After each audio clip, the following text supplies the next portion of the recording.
the bird, or the cage? The answer is neither. Not in Cyberpunk. If freedom was so simple, V's life might have been very different. Reed's life, Myers' life, and today's subject, Song So Mi's. Sometimes you really are just a little bird at the mercy of the wind. If it blows you towards those gilded bars, it's there you'll stay. Even if someone comes along with a key, don't fall for it. Because by time you've stepped out the door, you realize too late you've exchanged one shiny prison for another.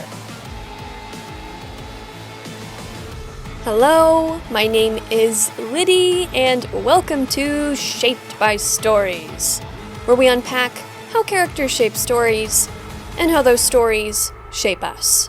Let's get into it.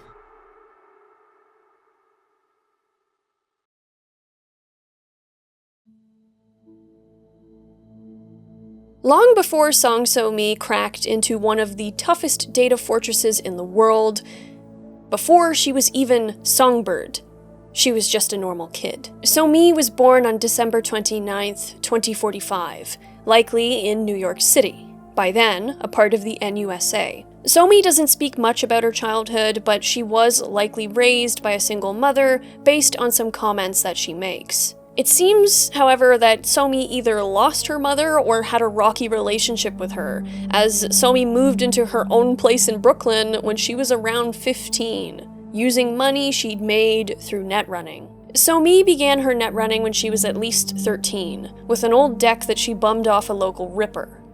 Not unlike Hanako Arasaka, another noteworthy net running prodigy, So Mi had a wicked talent for the craft, as well as for sniffing out risk. But rather than avoiding these most perilous of gigs, So Mi sought them out. She saw them as worthy challenges, including one particular hack into a biotechnica fermentation facility. For the average person, something like that would be meaningless, but to the netrunning community, such a feat, especially for just one netrunner to pull off, is quite impressive. So Mi had her fair share of screw-ups, yes, but she learned from each one. She was dedicated to improving her skill, almost like this was a game that she just couldn't quit. So Mi built up a nice little life for herself. She'd blast her records, enjoy the bustling sounds of city life from her window, and jack back in for hours on end. But it wasn't all work and no play, because So Mi had friends. Despite being a chair jock, you can see her life in pictures on the walls of her apartment. She's at the beach, she's posing for pictures in front of vibrant graffiti, partying with her friends. She can recount to V that she's a Capricorn, as per one of her friend's astrology interests. She had a boyfriend as well. I also love So Mi's little pink faux hawk. It kind of reminds me of the down on a baby bird. Because So Mi, at this time in her life, really was just a happy-go-lucky kind of kid, living a carefree life. But she also was not fully appreciating the danger of her work. You can see her get really pissed off when she fails a dive, drinking and just chucking the empty bottle. She's still a kid. She's still impulsive. There's that whole thing about baby birds having to make that big jump from the nest, falling in order to fly. But what about the ones who leap before they're ready? Before So Mi was 19, she became more and more of a risk taker. She was soon consumed by her work. She went from her friends surprising her with a birthday cake one year to barely seeing them the next. She and her boyfriend called it quits after a big argument about her dangerous focus on her work. The fuck, So Mi? Been calling you 3 straight days. Don't worry, got everything under control. Are you fucking kidding me? Passed out in your goddamn chair last week. I spent the night making sure you didn't overheat and die. Yeah, well, no one asked you to. Oh, you even hear yourself? Listen, got this new gig, like earth-shaking. If it works out, I'll be the first. Be making history. Now, I just need to focus. Need time. Space to think. There it is, the new measure. But where's it leave us? You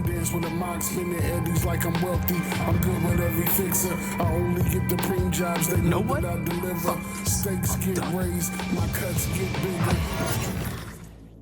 While we don't know if the gig she's speaking of is the big one I'm about to discuss, it very well could have been. When Somi was around 19, she managed to hack into a Militech data fort, an absolutely insane achievement. But this was Somi's version of Konpeki. It was here that her luck ran out and Netwatch found her. They were about to fry her when the FIA held them back on Solomon Reed's order. As President Myers says to V in Phantom Liberty, "They should have flatlined her, but you don't kill talented teenagers when they do stupid things. You recruit them. Give kids like her a chance to make history." Reed understood that best of all. And of course he was right. Reed went to Somi's apartment and proceeded to give her a spiel that he'd likely used on previous recruits before her. Making me leave my home, my friends, everything worth a damn to me? What's ahead is important. Worth so much. Yeah, no. Hard pass. Dick, Netwatch rolls up here. What happens to your people? We'll trust you. We'll care about you. Netwatch will know who lent you the eddies for your deck, who let you tap into the subnet of the cafe downstairs. Understand this. I'm the one chance at keeping you safe. Your friends safe. Or sure, let them get hurt. Blackmail. That your play? Don't know me enough.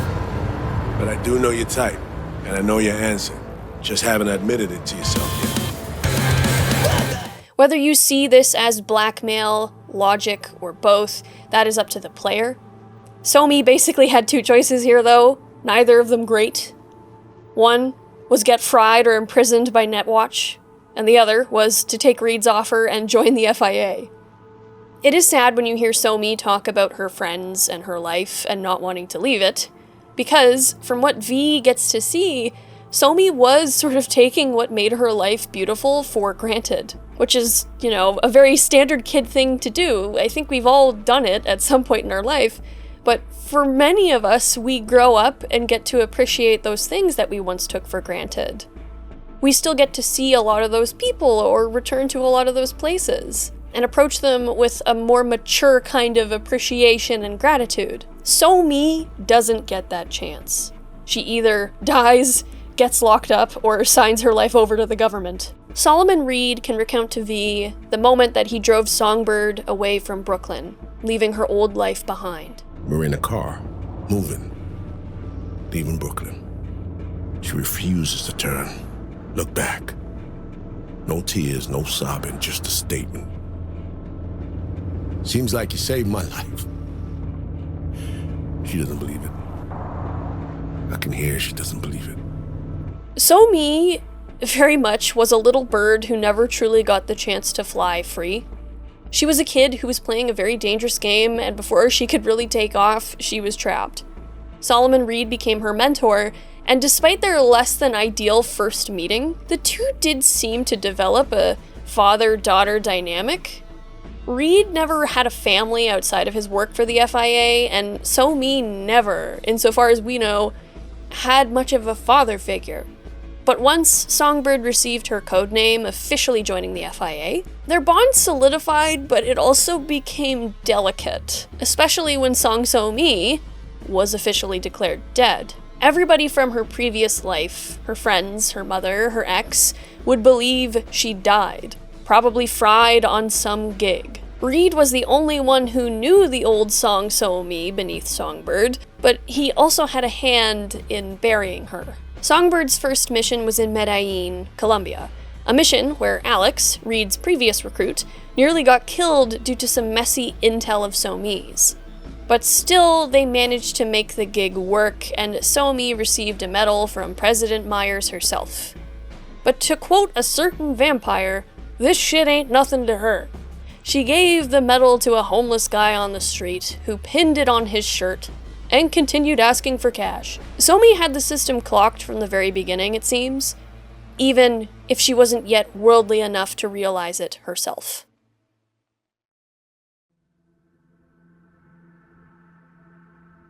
Somi worked with Reed's team over the next few years, and she was competent enough that she became a favorite of the president. Her net running was an asset to the NUSA. Somi learned from Reed how to act as an agent, and as Reed describes her to V, Thinking a few steps ahead was always her strength, but judgment calls and situational assessment, her Achilles heel. As a chess master, she'd be famous for dazzling plays and excruciatingly beautiful defeats. yes, she is quite the artist, but Somi's finesse in, well, her finer moments was contrasted by her tendency to make less than great calls. When Somi did screw up, it often created such a mess that others, Alex included, had to clean it up and or save Songbird. It's not unreasonable to assume that even if she had managed to avoid getting caught by Netwatch and that data for it, Somi probably would have made a bad call down the line that would have landed her in another shit situation.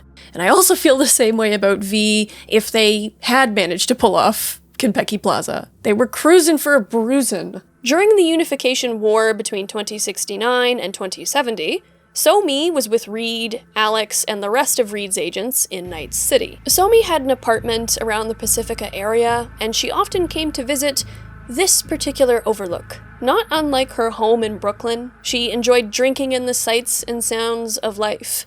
It's like a bird's eye view sort of thing, or she could just be another speck in the world, simply observing. It was a bittersweet reminder of the life she'd lost. Two things I'd like to note about her surroundings at this terrace. So there's that graffiti with the lady who's clearly linked up to some sort of machine and all these wires are replacing her head and her limbs and everything. That whole graffiti set piece looks like it's trying to tell us something. The other thing too is that Somi can also get a view of that giant lady statue that's closer to the pyramid on the north side of Dogtown. And when I look at this, I just see like a giant statue of Somi where her front looks more human-esque, but then her back is just this hollow, empty space. That statue's called Devotion, which feels like a dark joke in a way when you apply it to Songbird. Songbird gave everything to the NUSA, even if it was pretty much against her will. Another little detail I like about the statue is the same arm that is missing from the statue is the same arm that gets messed up when Somi is in the Cynosure core, the way her fingers are contorted. I just think that's at least a cool coincidence. And also, metal woman who is hollow inside with her arms held out in that semi-crucifixion pose. Okay, you get my point. That statue's also in the moth too, fun fact. And you know what I just realized? I guess the moth could be the winged creature that is Alex's animal metaphor here too, versus Somi's, which is a songbird. And you know, while moths are obviously really important ecologically speaking, like, we could go on all day about how awesome most types of moth are. Moths are kind of, in a metaphorical sense, a bit like a step down from butterflies, like the ugly duckling. And now I'm thinking of Alex being sort of the girl who wanted nothing more than to be the butterfly, but was sort of forced to be the moth, in this case for the FIA. Alex was never set up for a great life before Reed found her. And you know, she's still stepping through shit to this day. And you know, like a moth to a flame, Alex can perish in her greatest performance yet. And there's also the fact too that a songbird can eat a moth, recalling how many times Somi endangers Alex throughout the story, even in events prior to Phantom Liberty. Tangent over, back to terrace where Somi hangs out. After that moment of peace in her little nest, she'd have to go right back to helping Reed's crew assassinate Arasaka higher-ups, as well as many enemy agents in NC. Good times. Somi was in the Dogtown area during Kurt Hansen's mission, and it is possible that she interacted with him. Maybe she even witnessed what he did with Dogtown, but by this point she was also trying to get out of Dodge with the rest of Reed's team. The Unification War had ended with an uneasy peace brokered in 2070. After the assassination of yet another team member of theirs, Reed and So-Mi sit in a diner, chatting about their anticipated evacuation. Reed holds his hands in a ball upon the diner table. That makes 3 in as many days, he says. Songbird sips her coffee. Arasaka intel's robust. Driven. Reed looks up. Myers. Any word from her? Nope, Songbird says. Damn it. If her favorite's in the dark, there ain't no hope for the rest of us. Orders stand, Songbird says. Same as before, far as I know. Burn and bail. Something on the news distracts the two.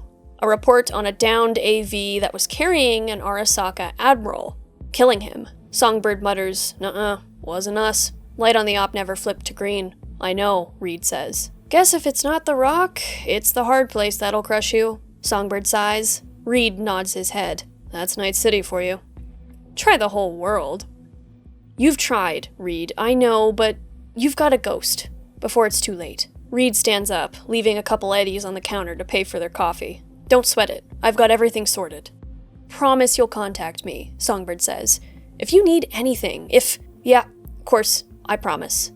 Solomon, Songbird says. You know, there's no such thing as honor in Night City. Solomon turns and looks back at his protege, smiling at her. Yeah. Wager you're right. Catch you on the other side, Song. So this comic covers Solomon Reed trying to get every last agent of his out of Night City before he himself pulls out. And he manages to save the last agent, and he actually gives him his spot in a transport that was supposed to take him out of Night City.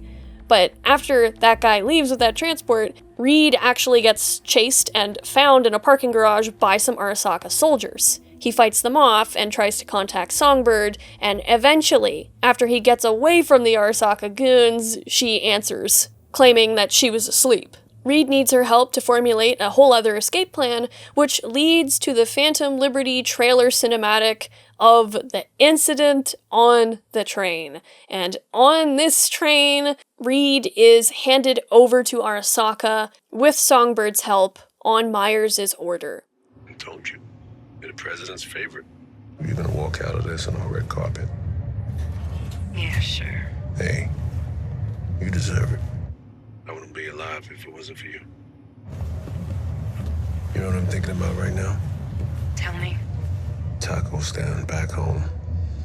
First thing I'm gonna do when I get off this train is head right there. I swear those quesadillas come to me in my dreams. Place sure sounds tasty. Yeah. You were the one that took me there in the first place? Yeah, I remember now. Wow. Listen, when this is all over, you gotta take a break, you hear me? Tell me, do you copy?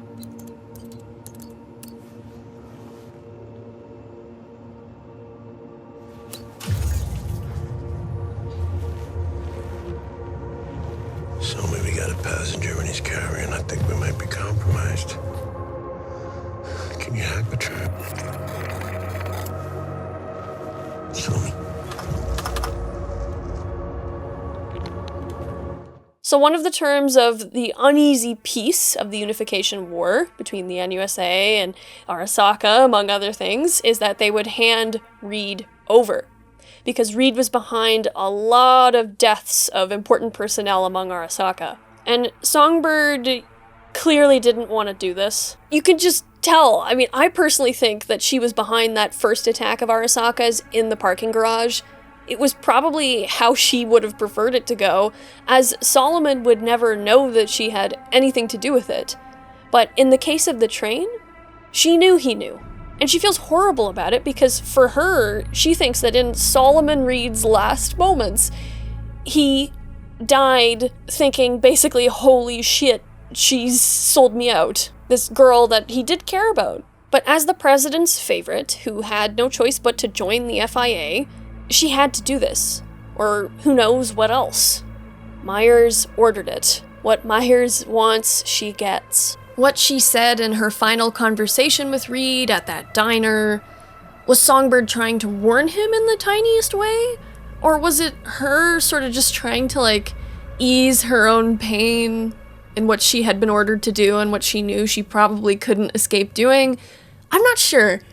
I find that Somi has a few moments where I just can't decide what I think of what she's doing. Like, is she genuinely warning, or is she just trying to seek a twisted form of absolution before she strikes? Like, I don't know. Let me know what you think in the comments, please. I also have similar thoughts about Myers as well, and don't worry, I will talk about the eerie similarities between Somi and Myers later on in the video when we get to the endings. But I do want to say this right now. The NUSA coin, while sure that bird on one side is, you know, probably an eagle, I do find it sort of interesting that on one side you have a bird and then the other side you have Myers. And I mean, Myers and Somi are two sides of the same coin. And Saul, keep in mind, was the only person left in the FIA who seemed to care about Song So-mi as a person to an extent.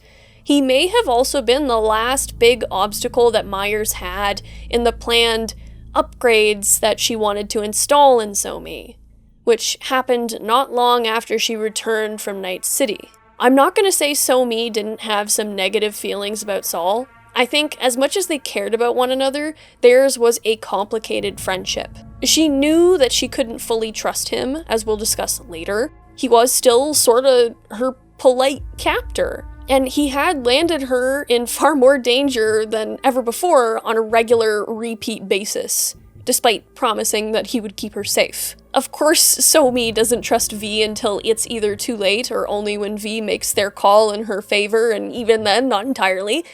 She hasn't been able to truly trust or rely on anyone for years. As I said earlier, So-mi was to undergo her net running modifications after her return from Night City. We can see a glimpse of her pre-op in the Cynosure ending memories, which I will play here. By the time you wake up, it'll be over and done with.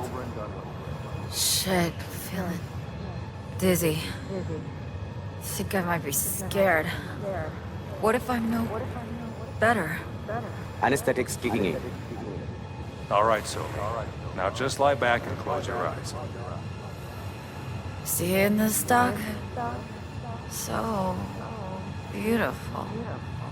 Now count down for me. Start at 10. 10, 9, 8. Patient's fully sedated. Let's begin. So the whole context leading up to this particular surgery is a bit up in the air. We don't know all the details. It's not stated that she was going under the knife because she'd already been passing through the black wall and needed parts of her body to be fixed, or if this was supposed to be some sort of hardware upgrade so she would have an easier time breaching the black wall. But based on a follow-up vision where we see her post-op, I don't think So-mi was made aware of the full extent of the implants that she was going to get. She may have thought that she was only going in for a few neat upgrades and fixes, but here, you know, So-mi has this line that she says at the Black Sapphire party about the black wall, and she says, penetration comes at a price. And of course that line has many meanings in lore terms, but I cannot help but see the glaring similarity with the meaning in terms of bodily autonomy and trauma. Songbird was ripped open and treated like a tool. She was objectified and dehumanized just because those above her in the power structure could get away with doing it. She was just another weapon. Even if she was aware of the level of modification she was going to get for whatever reason, she still didn't really have any other option in that. Just the way she touches the back of her head when she stands up from the wheelchair in that one very brief vision, you just, fuck, that's gotta be horrible. Just very much so like a what have you done to me kind of moment. And So-mi, at least to me, she never gives off the vibes of the usual Chrome Dome who is all about their implants. Like, people love showing off expensive chrome in the Cyberpunk universe if they got it. It is a status thing. But So-mi? There's a sense of her discomfort in her very own skin when you see her in person as V for the first time. Like, it's not even her own skin. I'll talk more about this later, especially in regards to her dress, but So-mi was violated on Myers' order. First her life, then Reed, then this. And it only gets worse.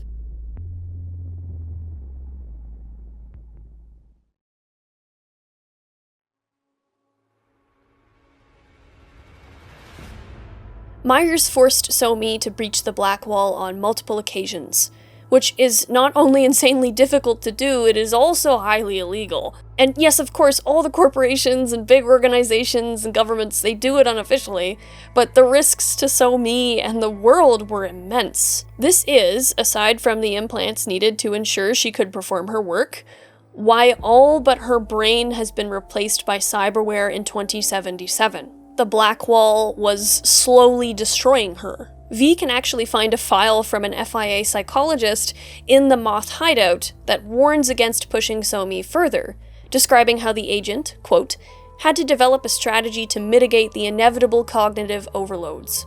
This leads to the agent cutting all processes at once, temporarily leaving her in a void, thoughtless.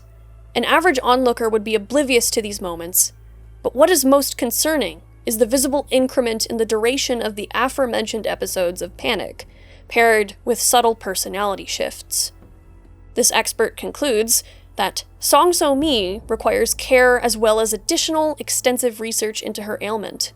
I recommend she be suspended from service effective immediately and to send her to one of our research facilities, where we will be able to conduct an official diagnostic process. And from what we understand, this recommendation was ignored. Myers knew about the damage that Songbird was suffering at her order, and she still kept pushing her. It's possible that So-Mi was breaching the Black Wall even before the hit on Reed, for all we know.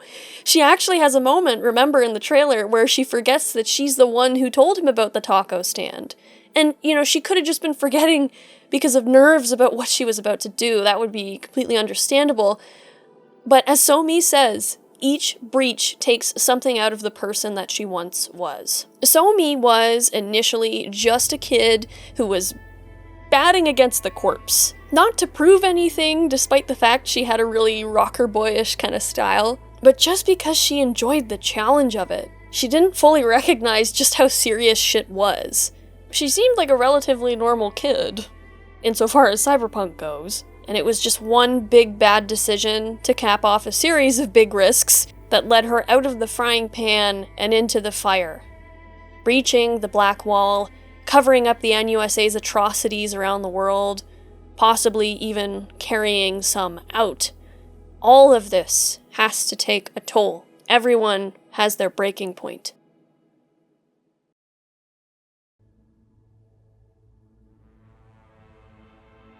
By 2077, Songbird knew she was dying.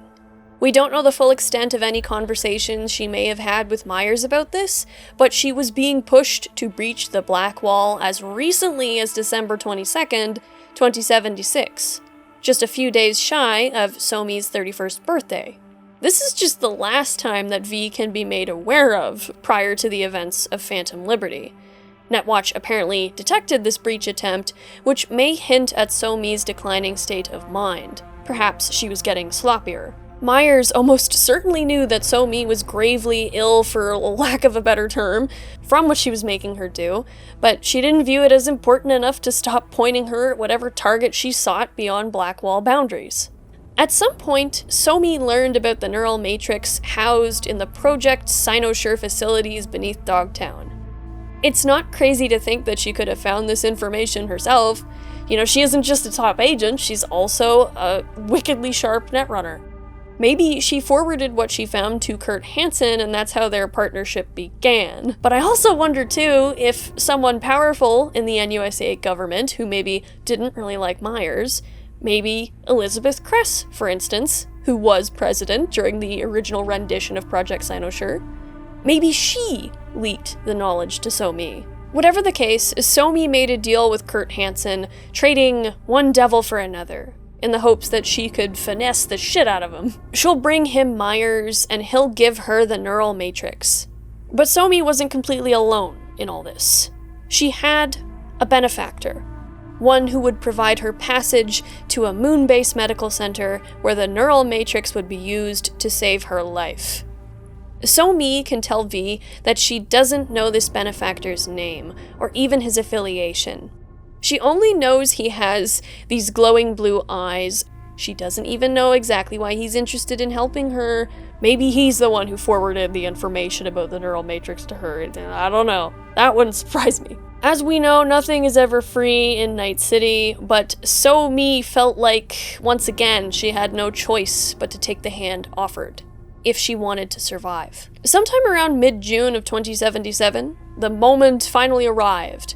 With a small crew, including Songbird herself, President Rosalind Myers was aboard Space Force One as it flew over the California coast. So-Mi planned to hack the craft, downing it carefully in Dogtown. But this plan lacked grit, as Kurt Hansen says, so he decided to fire missiles at it instead. While this is going on, V is just minding their own business in Pacifica, skimming through a copy of Rudyard Kipling's Kim. At least if you're starting a new game at the Phantom Liberty start point. That book and its connection to Phantom Liberty is worth its own video. But that is when Songbird calls V, asking for their help in saving the president. So-Mi is simply acting as the president's right hand here, but most importantly, she tells V that she knows how to save their life. They only need to save the president. And Songbird herself. Songbird did her research on V. She knew of their predicament, of how they were dying and fighting to save themselves. Songbird also knew about Konpeki Plaza. Songbird knew she had leverage over V. A leverage that she understood very, very well. So-Mi meets V by the Dogtown gates, hijacking the relic and appearing to V as Johnny does.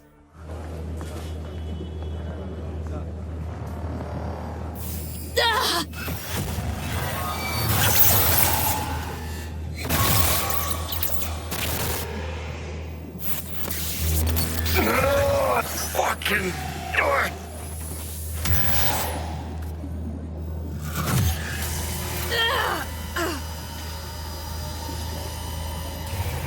What the...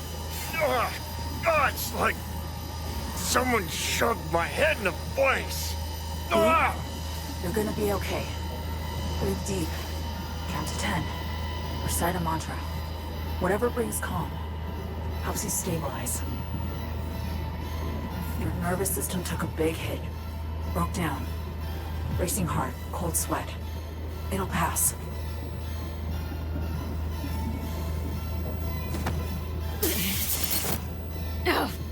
Fucking hope so.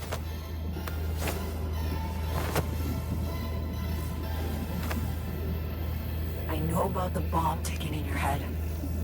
If I could disarm it now, I would in a heartbeat. You'll feel better any second now. V, something stinks here. Think she's fucking with the relic. How in the... All true, Johnny. But don't you fret. They're both safe. Nah, fuck Both off. of us on the biochip protocol at once can trigger shocks for V, like you just saw now. Gotta cut you off. What For the your safety, for V's safety.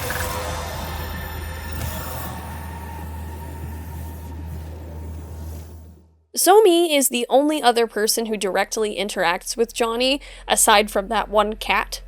Her entrance at the Dogtown gate totally reflects what Solomon Reed said about her and So-Mi's dazzling displays. She also plays the friendly, sympathetic part very well, and I think that this is because a lot of it is genuine.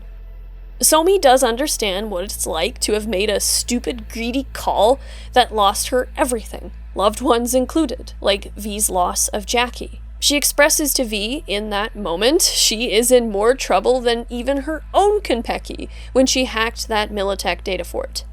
And the fact that she's mostly truthful with V on a personal level is what helps to sell her manipulations. It's what makes it easier for V to sort of trust her and go with what she wants. She might not have chosen the life of an agent in any other universe, but she approached it with a similar verve as she did net running.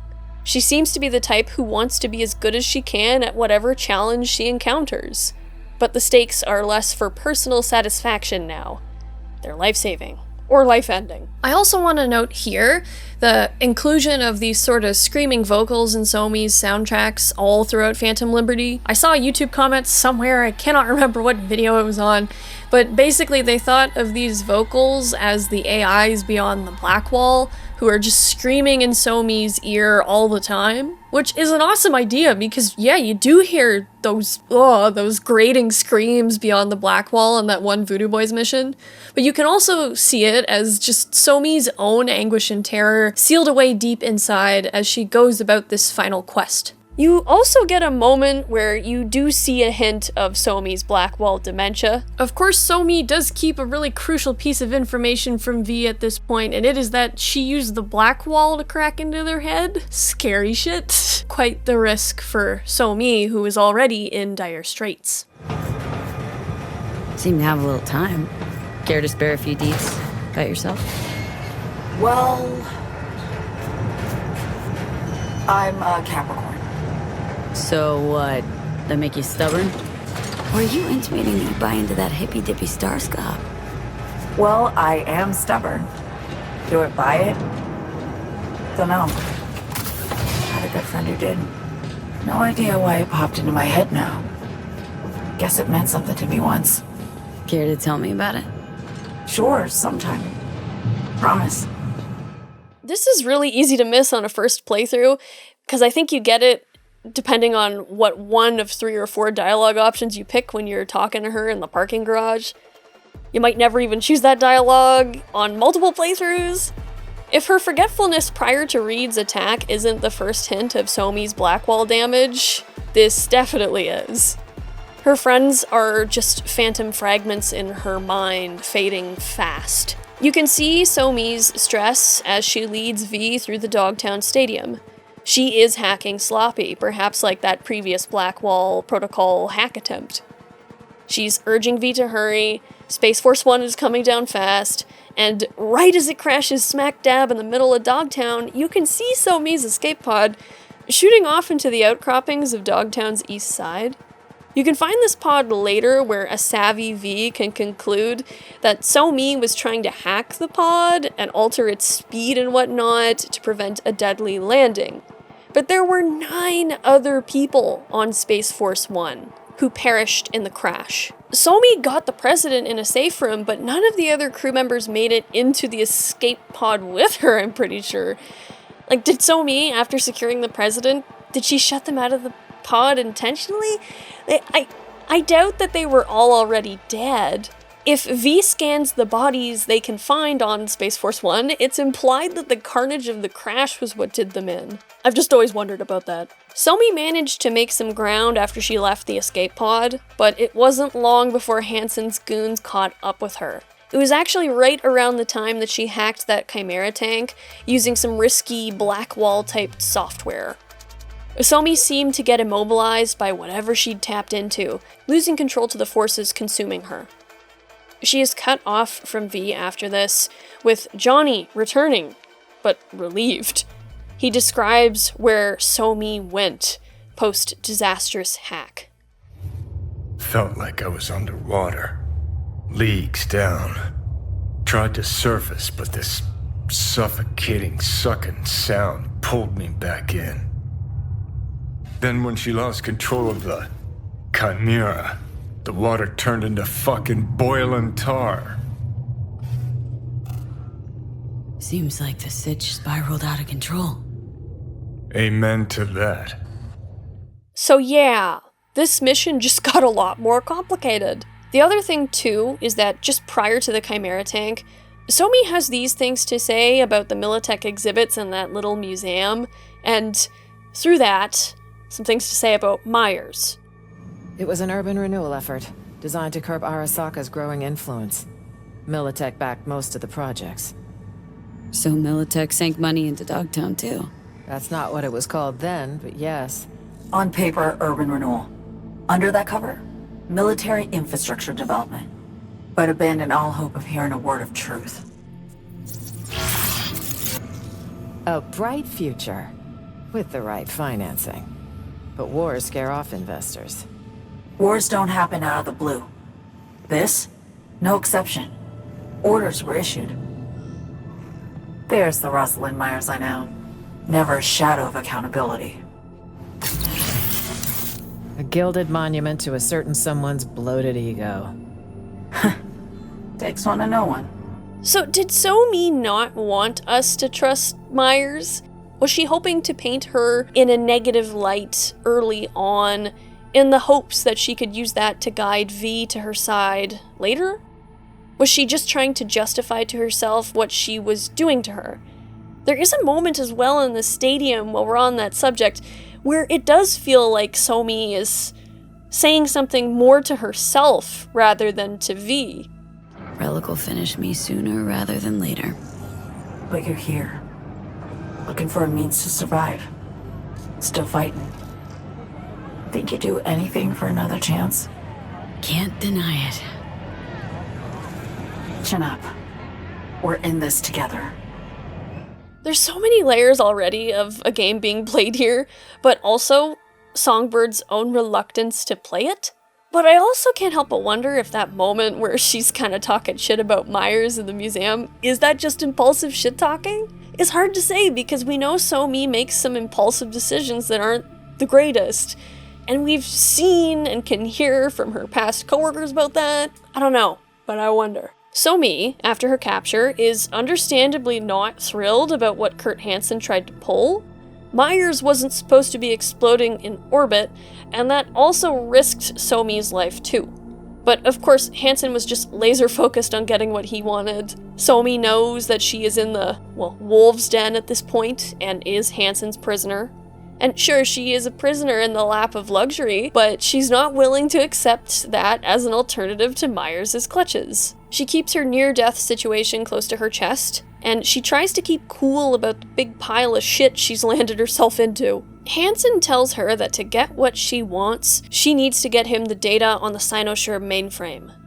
So-Mi knows, after Hansen's missiles, that she really can't trust anything Kurt says. She can't even trust that he is gonna let her go after. So she is constantly playing two games. Playing a bit dumb around Hansen, but also trying to plot her escape. It says a lot that she seems to have not expected this beforehand. Maybe the consequences just didn't matter to her though, because she's dying anyway. It just sucks that the other people on Space Force 1 became collateral in all this. Now, I don't know if Songbird didn't reconnect with V because she was thinking she could operate without them now.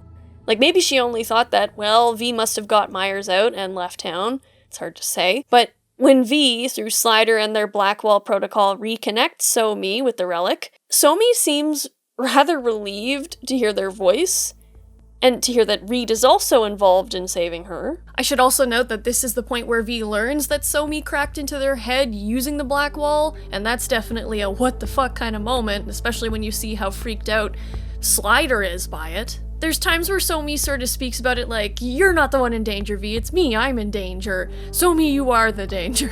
Given how sloppy she's been at this point in the story too, that doesn't exactly inspire confidence in that sort of sentiment. It just sort of sucks that, So-Mi's someone who is forced to use the Blackwall, and of course that's terrible, but then she kind of forces V to sort of, not quite interface with it, but you're kind of like very close to it. I'm surprised there's not more of an option for V to be kind of like, what the fuck about that, because that is crazy. Maybe she just didn't want to use the Blackwall herself to reconnect, given the damage it would do to her in this extremely vulnerable time. Or maybe she was just hoping that V would skip town and she'd never have to worry about stringing them along again. It also physically pains both Songbird and V to be talking through the Blackwall. It also kills Slider, so, it's not pleasant. It's not unlike when V has those creepy, seemingly painful blackouts during the Peralez questline. But despite this and their limited time on the line, Songbird tells V to get into the Black Sapphire for Hansen's upcoming party. They'll meet in person there. Great. And while, for sure, this probably isn't like the standard connection to the Blackwall that Songbird performs, but just seeing the adverse effects that this connection has, you can only imagine what that is like, dealing with the Blackwall as much as Songbird has for as many years as she has, how disabling it is, how painful it can be, how terrifying it can be. It really is a horror show. Even just hearing the way Slider, a voodoo boy who actually turned against the other voodoo boys because he had a different opinion on, tinkering with the Blackwall, he's pretty terrified about what he's dealing with, but he has no choice but to help V and Reed here because, Reed and the FIA are holding a gun to his head. It's important to note, too, that the FIA blinded Slider and used this as well as other leverage to get him to be an informant of theirs, and you're kind of looking at an early version of Songbird's story here in a way. Like, you get introduced to this voodoo boy who's terrified of the Blackwall, knows you shouldn't fuck with it, yet he is under pressure and forced to do this for V and Reed. It's just an interesting little hint at the overarching issue with this whole story. And also, it's interesting, too, to see Reed's similar role here. At this party, Somi is first spotted atop a perch overlooking the casino. She's dressed almost like a tropical bird, and at first we only see her front. Only when we approach her do we see the full extent of her implants. Now, returning to my opinion that I don't think that she's comfortable with those implants at all, I wouldn't be shocked if Hansen picked this dress for her to wear as a form of embarrassment. He knows that she's not comfortable with them. Or also as a reminder that she is in his cage. Maybe he wanted to make her bright and noticeable for all his powerful friends that, yes, he has Myers as pet in his menagerie now. Even the way the beams in the ceiling look around the casino, they just remind me of a bird's cage with all the little perches and stuff for the birds to stand on. Songbird also seems to stand in a way so that she's not showing V or even Reed her implants. When she loads into V's head, she tends to use a version of herself from before her conversion, showing just how much she misses those days, the person she used to be. It was like she just wanted one person to know her in that shape, and with V, it was sort of her last chance to really do that. And I think it is a sad point for her when she knows that that illusion is dispelled. Like, I can't imagine the level of body dysmorphia that Somi feels. How much she misses the person that she used to be. First things first, when Somi mentions Slider's death, almost like she's asking the question, and she seems sort of sheepish and a bit guilty, I actually think that she did purposefully kill him. And I think that that is because she just wanted to make sure any loose ends were tied. If he was able to utilize the Blackwall to reconnect V and Songbird and he saw some shit, who knows what he would have seen. Maybe her secret would get out, maybe he would use that as leverage. Who knows what he would have done with it? Maybe nothing, maybe he didn't know anything. She might feel a bit bad about it, but Somi, I think, made a cold and calculating decision there. Wonder who she learned that from more, Myers or Reed. But I do think Somi is being genuine when she says that she is grateful that V is there. And I also believe that she means what she says when she and Reed reunite for the first time since her betrayal of him on that train. I ran out of time to explain everything. Saul, I've made so many mistakes. It's all right, son. Not your fault. The blame's on us. All of it. On you? Myers, all of them. I know what they made you do. They pushed and pushed, and I wasn't there to stop it. Listen, guys. We do not have the time for this now. Right. Main thing is to get you out of here.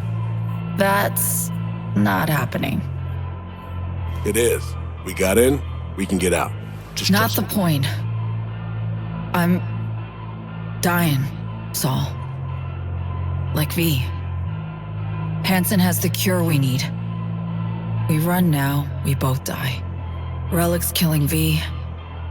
Blackwall's my poison. I can't bow out now. Oh. Sharing a boat to oblivion with me? Could have said something. Had no time. Still don't. But hear me out. I need help. Your help.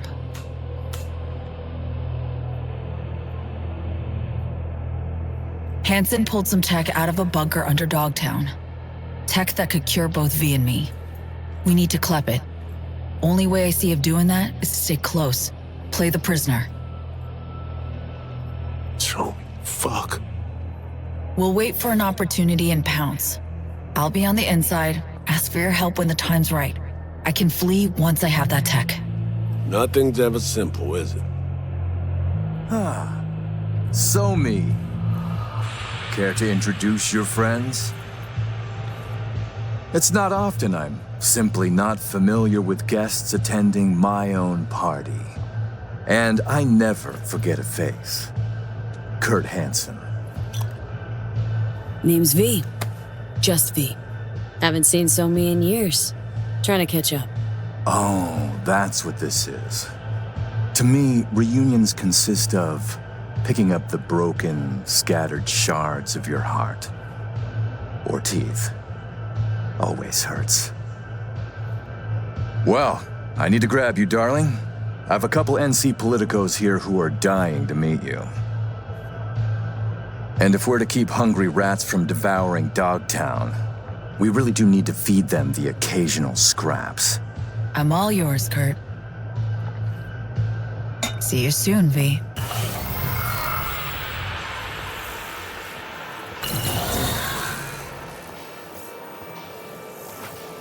So, So-Me is sneaky.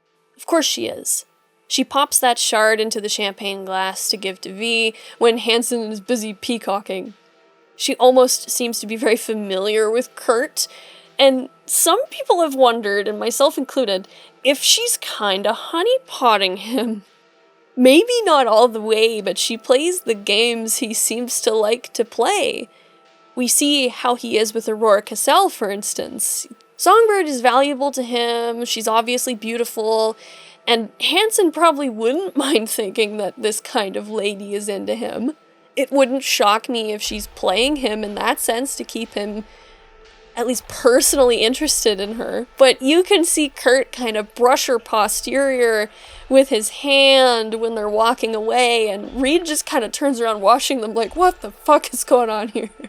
The other thing, too, when it comes to Saul, I do think there's a small part of So-Me that wants nothing more than to just spill everything to him. And there's that part of him, too, that wants to believe everything she says.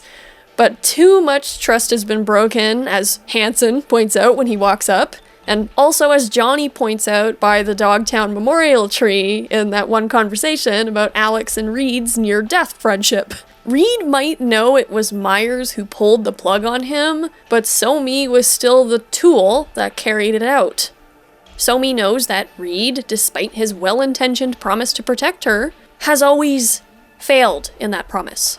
The two are seas apart, each a reminder of tender wounds inflicted by the other. So-Me pops back up in V's head again after brushing their cheek.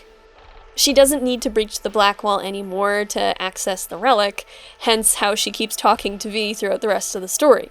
Now V, here in this conversation, can call Songbird out for her lie of omission earlier. Lied to me, Song. Said you had the cure. No mention of a fuckload of flaming hoops I gotta jump through to get it. It was no trick. Just didn't tell you the whole story. V, I can't explain everything now. It's too much. But I really do need your help. All I want is to get that cure for us. It's what I've been chasing all along. So Songbird is really crafty here. This conversation is got a lot of things going on. I do believe her. All she wants to get is that cure for us. She may want that, but she also knows that's not how that's gonna work. Got a plan? Spill it. Hansen needs me and a duo of runners who worked on this tech in the past. They actually grabbed access codes they're willing to unload for a price. Classic black market shit. They're bringing access, I'm bringing know-how about how to pull the matrix and data off the mainframe. We're to work side by side, giving us a chance. You clip the access codes, then get the runners out of the way. You'll then impersonate them for a meet with Hansen. Say meet or we'll swipe the matrix out from under his nose. So, runners. We're to impersonate them? How? Personality theft tech. Firm kind of specializes in it. Alex and Reed know it well. They'll explain. Of all people, couldn't have imagined those two would be on our side helping. This job, this whole story about Hansen. Not adding up something fierce, Song. You're hiding something, still. I don't have time to explain the ins and outs now. V, please, we need the Matrix. Focus on the runners. Find them. They're here. Downstairs. Red-headed twins, walled to the teeth with ice. Grocery scans will show you bunk. You're blowing me off. Champagne glass over there. Prep some intel for you. Get it to read. You'll need it later. Really need to go now, V. I'm counting on you. Songbird. And she's gone. Somi is kind of just flying by the seat of her pants here. As Alex says, shit in, shit out.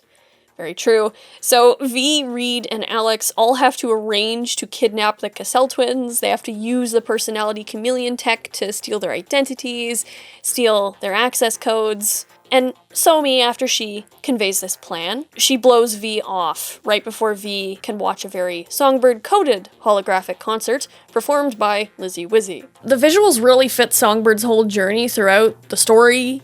You got this winged woman who gets attacked and cornered by this black dog, like the Barghest sigil. You could see the dog as chained, but you could also see the woman's wings are turned into chains. And then, you got the brain with the electrical impulse thingies, I guess. Like, maybe you could see that as, oh shit, that's Somi's mind getting eaten up and fried. There's lots of red everywhere. Remember, mean red's black wall.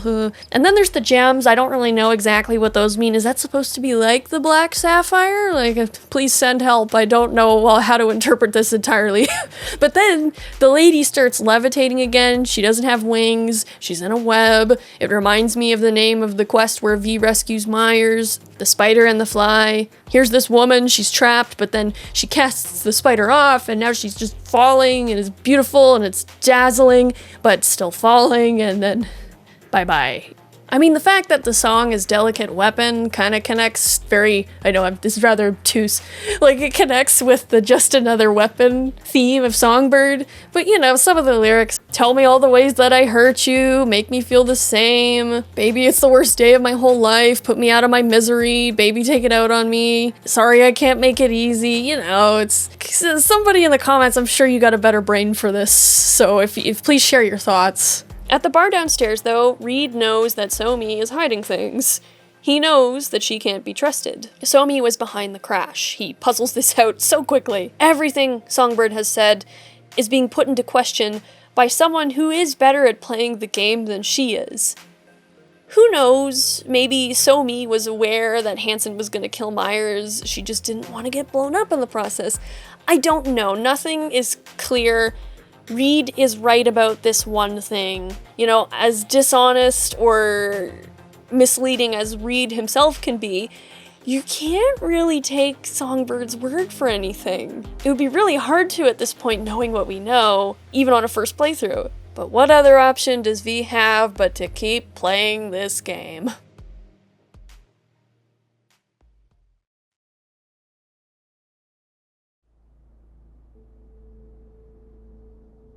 V, after the Sapphire party, is sort of stuck in limbo. You want to believe he has everybody's best interests in mind here, that everybody's gonna come out of this okay. And Songbird is being very cagey. But on the other hand, you're still emotionally inclined towards Songbird. Not only is she in a similar situation to V, she is also still promising a fix for their problem. You and Johnny are both kind of stuck in the middle here, thinking, what the fuck is even all this? When V gets the call for the FIA's plan to extract Somi, they see that Reed still views himself as personally responsible for his former protege. And in a way, this is what makes him most dangerous to Somi's plans. She knows that his idea of what's best for her is not what she thinks is best for her. It always has to coincide with the interests of his country, the FIA, and the NUSA. As much as Saul professes to care about Somi, it's actually Alex who seems to, indirectly, be more inclined to just let Somi do what she wants in a very I'm so fucking done kind of way. Alex tries to tell Reed that despite the tensions between Alex and himself, that this is Somi's mess. It had nothing to do with him, and he's taking too much emotional responsibility on Songbird's behalf. Reed is not so sure about this. Alex is irritated that once more, she does have to put her ass on the line to pull Somi out of a hell of her own making, forced Blackwall breaching aside. Alex just wants her retirement. She's not like Reed, who's motivated by a maze of conflicting loyalties and principles. She just wants to stop having to sift through shit for other people. Alex and Somi had very similar starts in life, but you could argue that Alex's was a lot worse. I get into that in her video. And it's also funny that both Alex and Somi, they don't love their jobs. They don't love being agents of the FIA. They're not patriotic. They were dragged into this world because they really didn't have any other options. But Alex still takes her work very seriously. She's been able to portray a whole other identity, for instance, consistently undercover for about 7 years. I don't think you can argue that it's a difference of passion. Somi is as passionate about her net running as Alex is about acting. But knowing Somi, she almost definitely couldn't have pulled off a persistent individual mission for 7 whole years, seemingly without any major hiccups. Alex seems to hate the whole bullshit of the FIA more than anyone, but she still takes her work and how it affects others on her team very seriously. Somi has a history of rushing, or forgetting things, or not seeing all the potential outcomes of a situation and how they would affect others. She's still a wicked runner, and she's very gifted in that regard, but she's not a very good team player. We could see that clearly in her early life with how she cuts out her friends and doesn't really appreciate the care they provide her, to the point that they and her boyfriend leave her. Somi can be very self-centered in this way, or a little too self-absorbed. As V helps to assemble the final plan with Reed and Alex, Songbird asks for V to meet them on the old terrace that she used to hang out on in simpler times. So, looking at it after a couple playthroughs, I still have trouble being super sure of Somi's intentions, and I like that. This whole story of Phantom Liberty, I can never play it and have the same opinion in a row. It always changes. Sometimes it goes back and forth. It's just, I don't know what to think about this. It's really good, but I don't trust anybody. But I do think that Somi realizes here that logically she is not standing on solid ground. V has caught her in some big lies or fibs or omissions already. She knows that Reed has probably seen through her a fair bit, and she lets that spill at the Sapphire when she says, "I'm surprised those two are on our side." Like, Somi, shush! God, she's singing like a canary. Well, knowing she's in a weak spot with V, she tries to appeal to them in the only way she really effectively can, and that is emotionally. Common ground. She tries to appeal to them like they are the only one she trusts, to try and earn that trust from them. And she's pretty good at this, as she blends a lot of her genuine thoughts and feelings into this talk. Her recounts of her time in Brooklyn and sharing that personal part of her history is what helps to really humanize her and merge her own experience fighting her impending doom with V's. There's layers she's trying to hide with that. Once the whole blast from the past part of this conversation is done, she says this: "By the time you realize you missed something, it's usually too late." This line could have a double meaning. And yes, like it's a classic, you don't know what you had till it's gone, but V's gonna get fucked over no matter what here. And Somi always knew, from her perspective, that V was gonna get fucked over. Unless V fucks her over. So she was taking a risk with bringing V into this whole thing in the first place. So if you don't call Somi out right away on her role in downing Space Force 1 and the deal she made with Hansen, she will admit it. Like, she might be hoping that admitting this to V will make V trust her more in the end, even though we did learn about this from Reed prior. She's probably assuming that he figured it out, and she maybe wants to beat him to the punch in admitting it and sort of take power over that admission. But she insists that killing Myers wasn't part of the plan. Getting the crew killed wasn't part of the plan. She was supposed to ground Space Force 1, and she always intended V to rescue Myers, while Somi would steal the neural matrix and then run. Which is a crazy plan. And that's the thing, is she being honest? Was this her initial plan? Because knowing what we know about Songbird and her history of questionable judgment, or her more impulsive nature, it is sort of as likely that she's not being honest here as it is that she's telling the truth. She paces a bit, with Hansen's visage at her back, like he's breathing down her neck. And he is, because she probably is in that tower at her back right now. She might be looking out the window of her room or something, right down at that terrace where they're having that conversation. V is So-Mi's only chance to squeeze out of this mess in one piece. When she turns around after saying that she's dead if she can't make her escape, you see the skeletal graphic on the back of her jacket. And even though this is an older version of her, a younger, more vibrant, more hopeful version of herself, she always had a grim fate awaiting her as an FIA servant. Because it really did always come down to what So-Mi outlines here. Love her or hate her, what she says is true for all FIA operatives in Myers' menagerie, but it is doubly so for her. Wasn't any other way, honestly. Wouldn't have resorted to this if there was. For Myers, the NUSA, I'm just another weapon in their arsenal. A tool for reaching beyond the Black Wall. And weapons and tools, they don't get to make decisions or choose to retire. There's also just the overall meaning of that whole discussion, if you look at it in a broader sense. Because everyone in this world is just struggling as a part of a system that is destroying them. Songbird and that man on the street, who she gave that medal to, who was perhaps yet another veteran who fought for his country, only to be left in the dust. She was looking at herself there, at the rest of the world. Everybody is trapped in this crapshoot system for a whole variety of reasons, some well beyond their control, some because they're delusional, some because they think they'll be happier if they turn the system to their favor. You know, you have So-Mi, Reed, Alex, V, Hansen, even Myers. They're all stuck, they're all trapped. Reminds me of another world. So-Mi is trying to escape this world in the most basic sense, to survive, but is that goal of survival even realistic? Maybe not, but it's understandable that she wants to try. Maybe your V wants to try to escape this world too.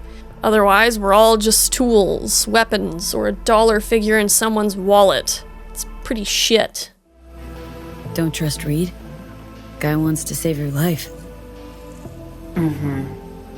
He saved me once already. Word of a boss shit on Militech crossed his desk, so he knocked on a 19-year-old girl's door with an offer she couldn't refuse. Join and serve, or become a Netwatch trophy. That girl died that day. The person in front of you is what was born from that death. Of course, Reed, he died too. Just more recently, 7 years ago. The NUS issued his death sentence, yet he serves the country to this day, clinging to something that's lost all meaning to me. She is right that V gets her unique situation better than anyone else. And she is right that Reed is a lost cause, given his undying loyalty to a nation who once tried to kill him. And no, she can't trust him to see things her way, that the FIA and the NUSA cannot be trusted to do right by the people who work for it, himself included. So-Mi can further explain to V how the Black Wall leeches almost sort of the soul from a person with each exposure. Been wanting to ask, actually. What happens, exactly, when you reach past the Black Wall?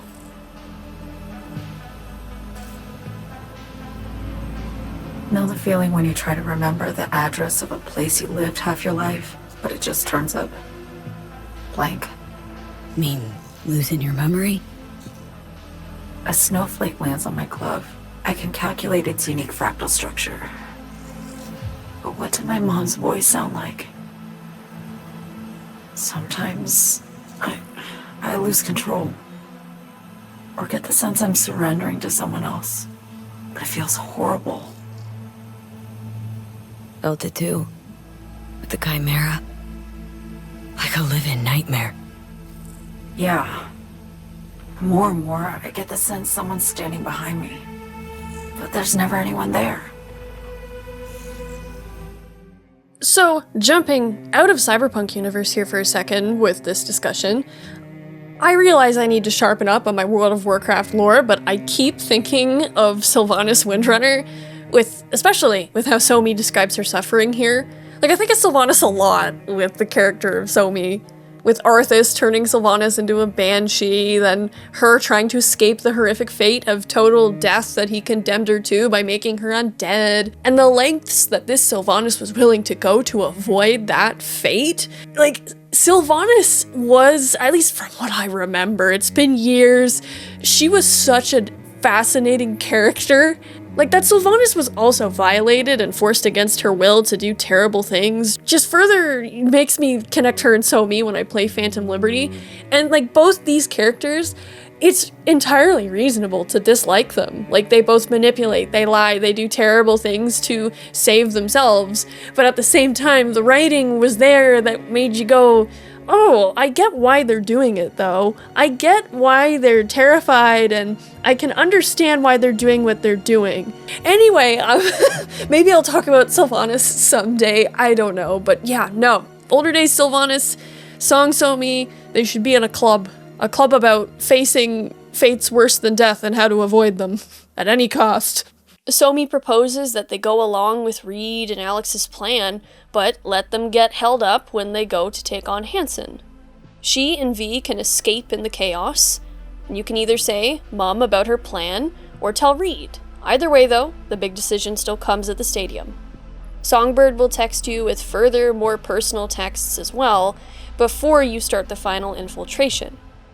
She's clearly nervous that V won't take her side, that V won't bite at that kindred spirit sort of bait.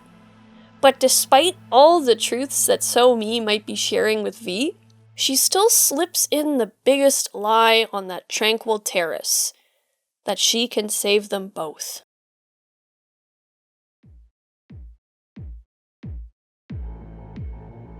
At the stadium, V, in disguise, successfully fools Hansen. Somi appears, feigning ignorance about the whole thing, and saying that the mainframe is ready. It's Kurt's moment to get what he wants off that thing, and it's Somi's turn to get that neural matrix. Well, God, this mission is great no matter what you choose. It's just that one pathway is particularly scary. I'm going to cover that one first. I will show that moment here. Home stretch.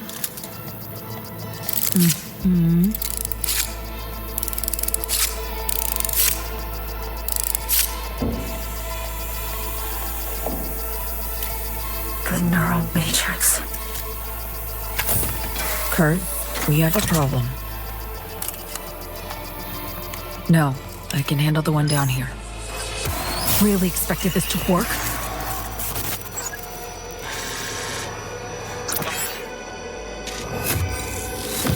Somi! You don't know what you're doing. Oh, but I do know me. Doing what I have to survive.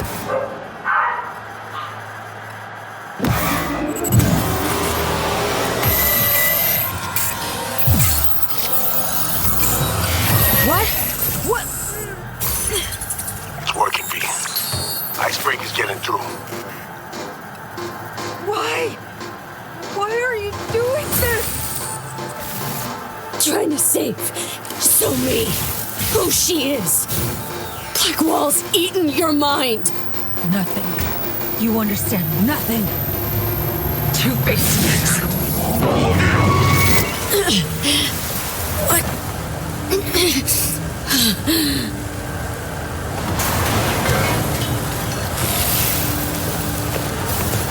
the hell's going on?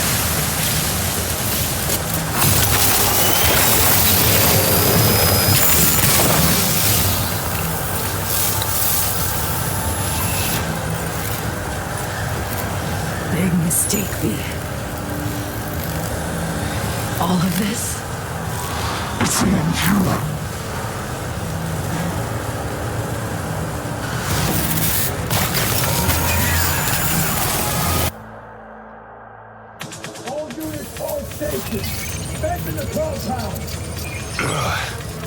Holy shit. Feels like I fell down an elevator shaft. What the hell? Everyone to the What was that? Bust down that door!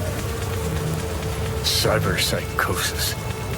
Just got a second-long taste of what it's like. Someone crank the dials. Max amps. With the whole of space-time. My head.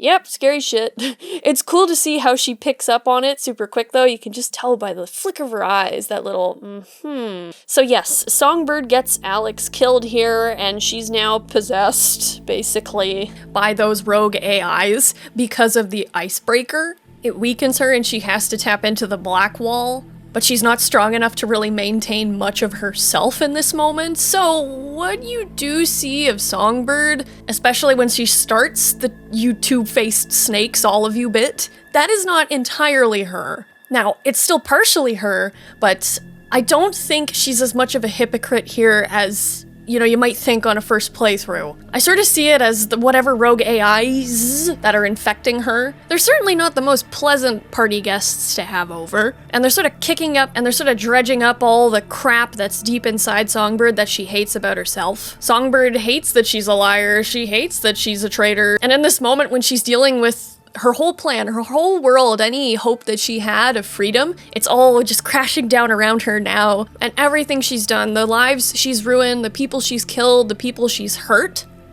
it's all pointless. And of course she points the finger at V when she's in this state. Because yeah, V did pull that trigger in a way, but she's also just not herself anymore here, and it's only gonna get worse for her. The other thing too that I want to mention is just the fact that So-Mi, not possessed So-Mi, but So-Mi decided to basically get Alex killed.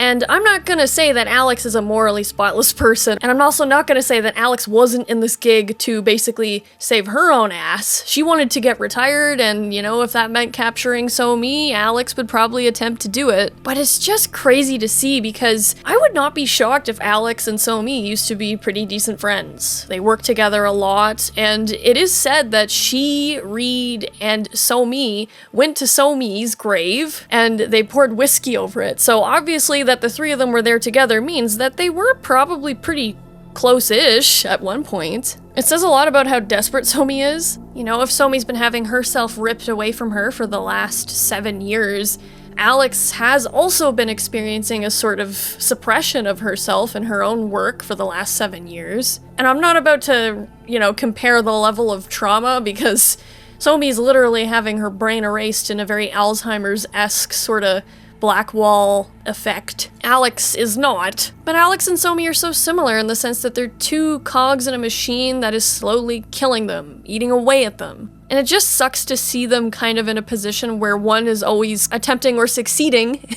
to screw over the other in order to get free, as it were. But there is another line too, though, that So-Mi will say to V, and V will kind of react like, what the fuck? I'll hack the local net, override its defense systems, turn the whole stadium hostile. We'll slip out in the chaos.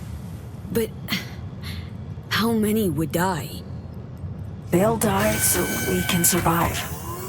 Live.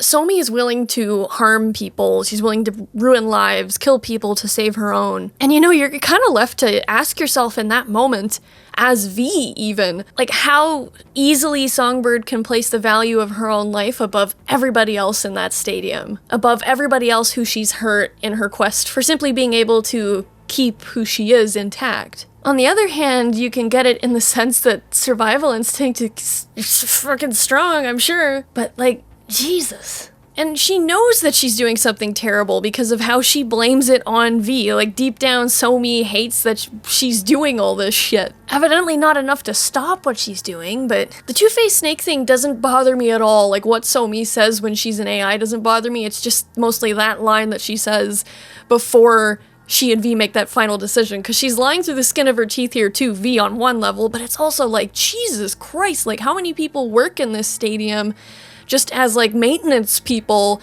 not even Barghest soldiers, just people who are there who haven't done anything wrong and they're just living their lives, and Somi's willing to get them killed too. It's just like, oh my god. Eventually, Max Tech gets a hold of her. V and Reed have to bust her out of a Max Tech convoy later on, but after that, Somi manages to escape and enter an old Cynosure bunker. And what a horror show that whole segment is. Cerberus, the three-headed dog in robot form. Never thought I'd be scared of a robot, though. That's not something I expected coming into this. This is V's first interaction with Somi in the bunker, and yeah, she's pretty far gone here. Somi mentioned this facility once. Militech net runners taking a plunge into the so-called deep net. The hell is this all for, though? It's no coincidence she wound up here. She's not running from us, V. She wants a permit to the Black Wall. She is the Ah, shit! You still don't understand the thing, do you? You never will. Not fully. Not me. How it feels to lose yourself. Layer after layer. That's why you betrayed me. Lost my connection with Reed. That you're doing? Reed stole my life once already. I won't let him steal it again. All's better without him. Stop running and let us help. You still trust Reed? It's more convenient, yes? They lie to you. You're sinking, grasping at straws as the deluge consumes you. You promised to help me too.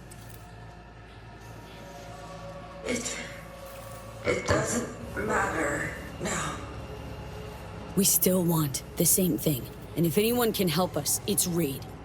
Reed lives in a world of half-truths of his own making. Oh, fuck.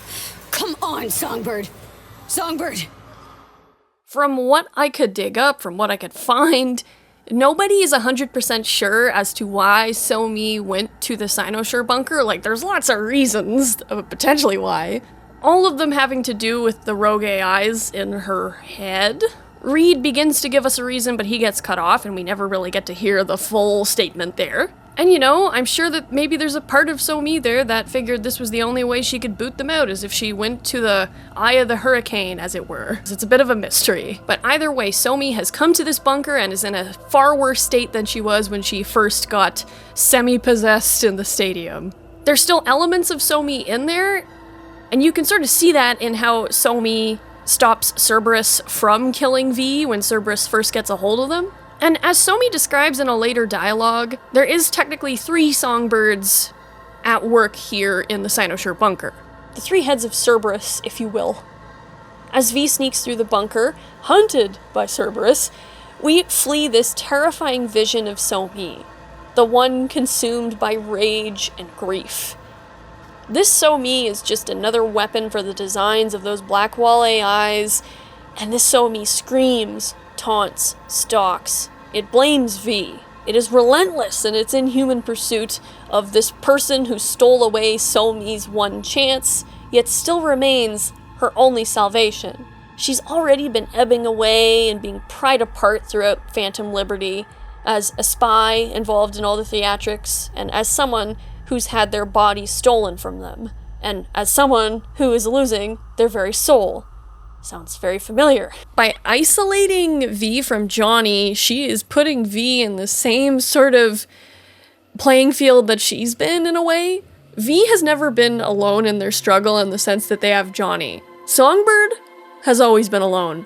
It's like she says V will never understand. Well, she's sure gonna try and make V understand. And there's also the fact that the Black Wall AIs, or whatever they are, they don't want V to succeed either. So, they have a vested interest in V's demise here as well. Throughout the bunker, V also sees snippets of memory from Somi's past. Memories of Hansen and how he used her. Ironic. Memories of her swearing that oath to Myers. With Myers' weaponization, almost. Even if maybe Myers genuinely meant it, the way she weaponizes that sort of friendliness between her and Somi.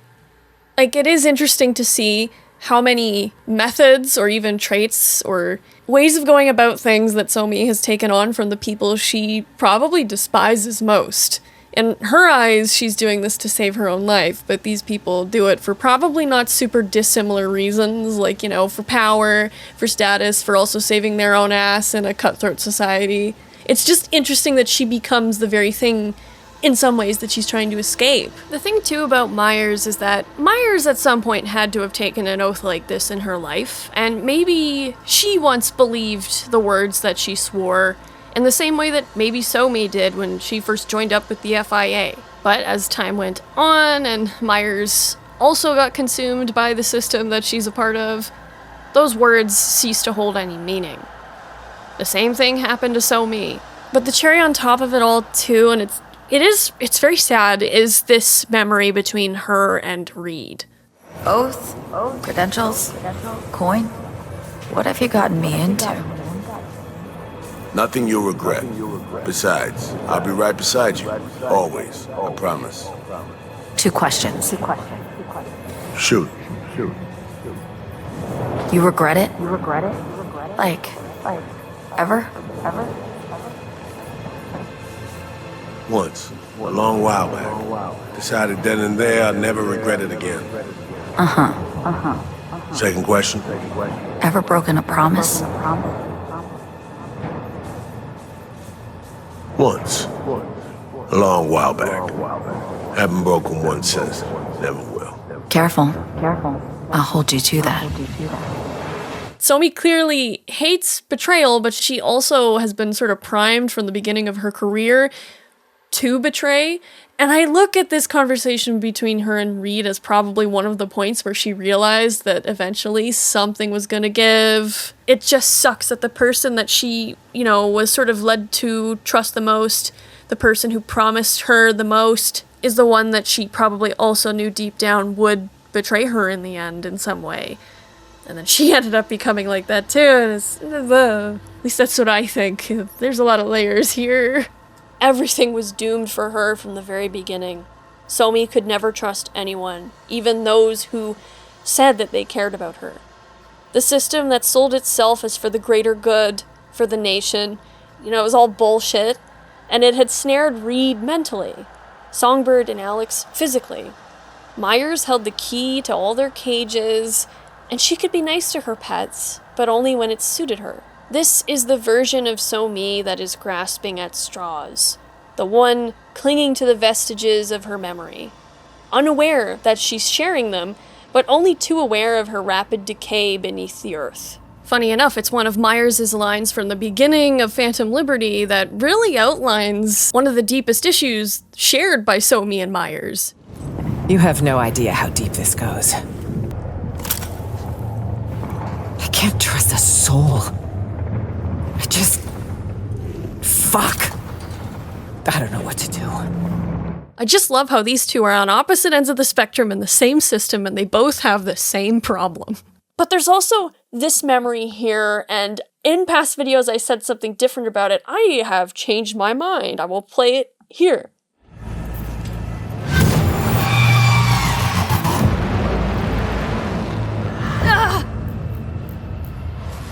Affirmative. I'm still green for exfiltration. Hang in there, girl. You're gonna get through this. Who the fuck are you? Okay, in past videos, I thought this was when Reed first met her. Now I realize that that's probably not it, because she doesn't have her pig little faux hawk look. This is her hair when she was already with the FIA. So, was this when she was on just another op? Where she was exposed to danger that was beyond anything she'd ever experienced? Or was this her breaching the Black Wall with Reed's knowledge? That she asks, "Who are you?" At first, that's what made me think she was just meeting Reed, but no, maybe this is one of the earlier times she breached the Black Wall.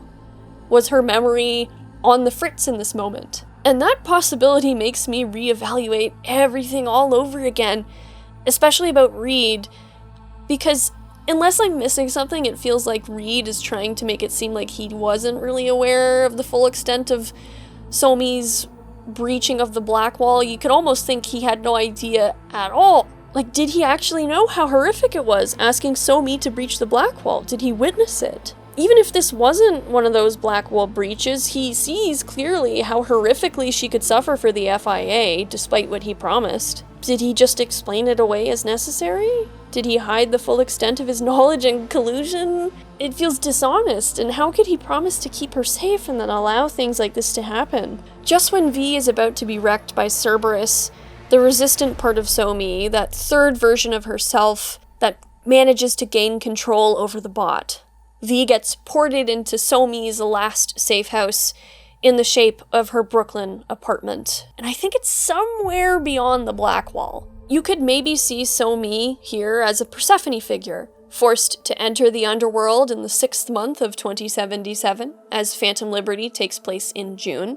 As the queen of the underworld, Persephone likely had some degree of control over Cerberus, the guardian of the underworld. In some myths as well, Kore, a name meaning maiden or girl, was Persephone's actual name before she was taken to the underworld by Hades, where she was renamed Persephone. And the meaning of Persephone is unclear, it has sort of mostly been lost to time, but one proposed meaning is she who brings death. Like, innocence lost, almost. And going down this rabbit hole just makes me think of how the Korean name, Somi, can be translated, depending on how it's written, to bright beauty or small beauty. I guess you could say it's in a similar vein to Kore's meaning, portraying a sort of youthful innocence until Somi died and gave way to Songbird, where she was tarnished. But here's the thing, you could also see Somi herself as Cerberus, guarding the gates of hell, or threatening to blast them wide. Not a Dark Lord, but a queen, beautiful and terrible, and here we are, in the place that made this Kore-esque figure happiest. An age of innocence, slowly eaten away by the Black Wall as V sees her memories, down to those last threads poking out the Black Wall's maw.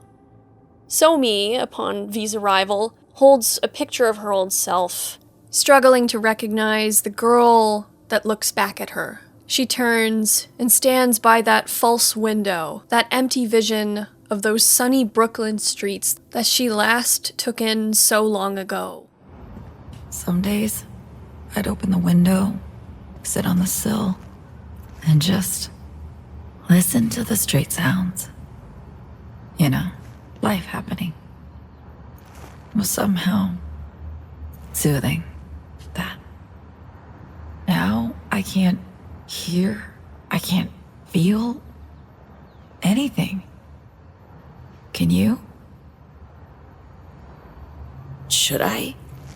Saw other visions, illusions before this. Illusions? Saw you with Reed, Myers. Saw your past. Don't remember. No. The Black Wall consumes me all.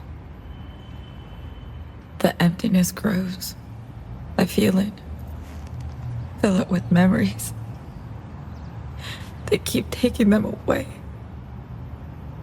So you hopped on our Neuralink, used the relic's resources and the core's computing power to, take us to your digital mind palace. This secure, even remotely safe. For you, yes. For me, well, one version of me is saving your life. Another is here talking to you. And one more is dying. But it's no mind palace, this. What is it, then? My unit in Brooklyn. Told you about it, remember? Remember you telling me about this place? Your true home. Felt safe here. But this... Somi, none of this is real.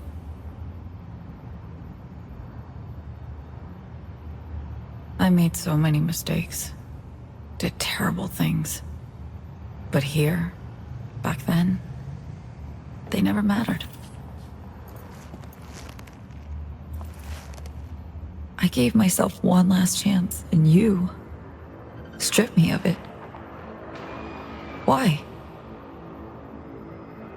Somi, back then, thought I was making the right call. The right one? Whom for? You? Reed? Everyone involved. Win-win decisions don't exist, let alone three-way wins. At time's the right choice, the brave one, is what's best for you alone. Sorry, Somi, I am. Wanna help? Tell me how. I know what I've done. Know the price I've paid. What you don't know is how sorry I am. How much it all hurts. Somi. It's sad that that's the thing she says to V, where she says, I told you about my place in Brooklyn, remember? Because this is like the one time she's telling somebody, hey, don't you remember when I told you that? Like, she is trying to remind someone for once. And this, like, it could be because this is really the last part of herself that she's kept intact. Her most precious safe space. And we arrive to witness its collapse. I do believe she is sorry, because, especially now, all she has left in that corrupt mirror is her own reflection. She's not enraged at V like she was when she activated the Blackwall protocol at the stadium. She's just beyond hope. And she has, for over a decade now, been told by others what was best for her. It doesn't really matter if they were right sometimes. What matters is that Somi didn't ever really have much agency in her fate, despite working for an agency after Reed entered her life. And she is genuinely sorry for all the shit that's gone on. The thing I do like about Somi is that, in her right mind, she doesn't really try to shirk responsibility here. She knows she's done horrible things, and she hates it. That doesn't absolve her of any of the bad decisions that she has made in her life that have led up to this point, but it does say something about her. She's not comically evil or maliciously selfish. God, I love the way she's written. As her memories flash by and Somi's last bastion is consumed by the Blackwall, she almost seems to enter a bit of a fever dream state. And it almost feels like things are about to go to shit for V and V's about to die, like when she was sitting there next to the wall and she's just talking like this. Everything I did, the people I hurt, is meaningless. It matters not at all.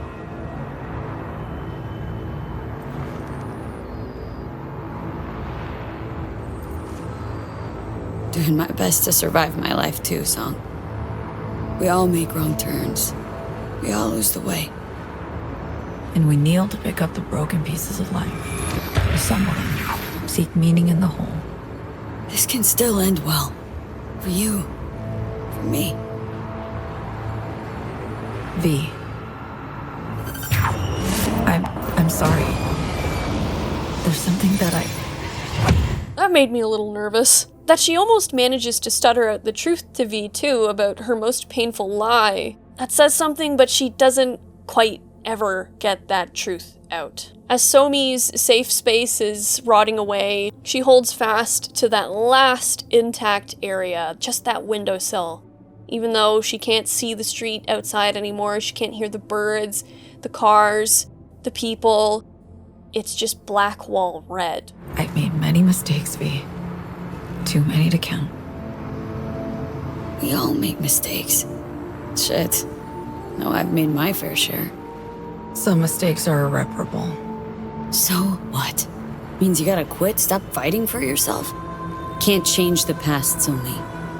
With some memories, you turn your back and walk away. It's true we die this way.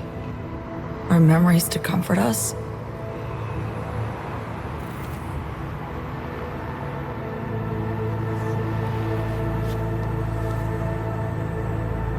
Not gonna let you die, Somi.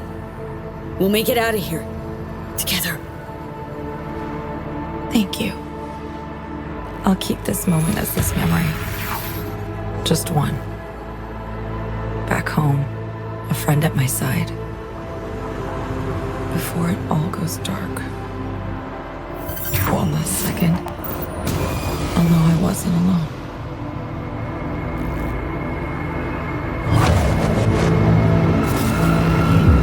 What's happening?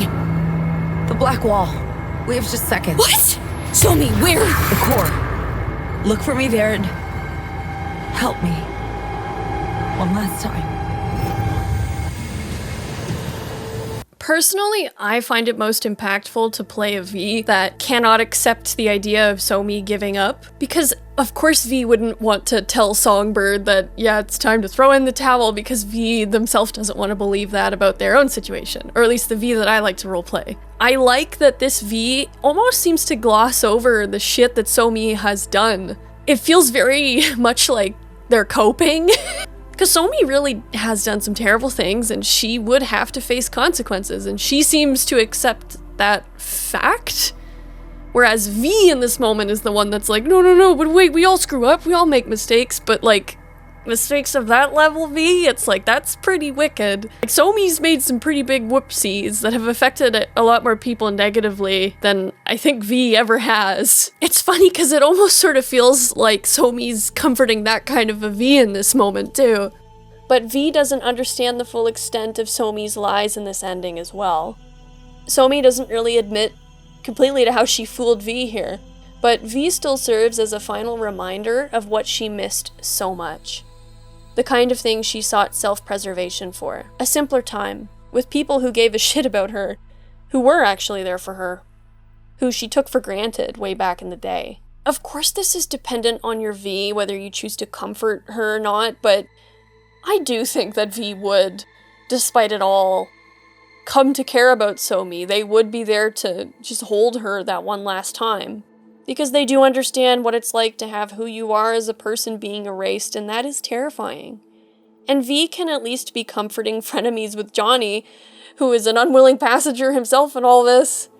Songbird can't be friends with the Black Wall. There's no growth with the Black Wall. Songbird manages to take Cerberus offline, booting out the Black Wall influence one last time. In that final circle of this technological hell, we find her in the Cynosure core, on her knees, strung up to machines. Her arms and fingers are contorted, almost like a bird with broken wings.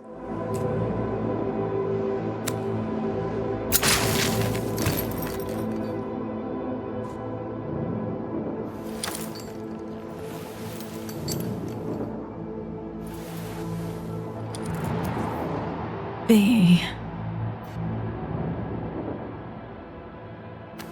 It's good you're here. Second chance. I never really got it, did I? Save your strength, Somi. Reed will be here any second. You'll make it through. No. They'll never let me go.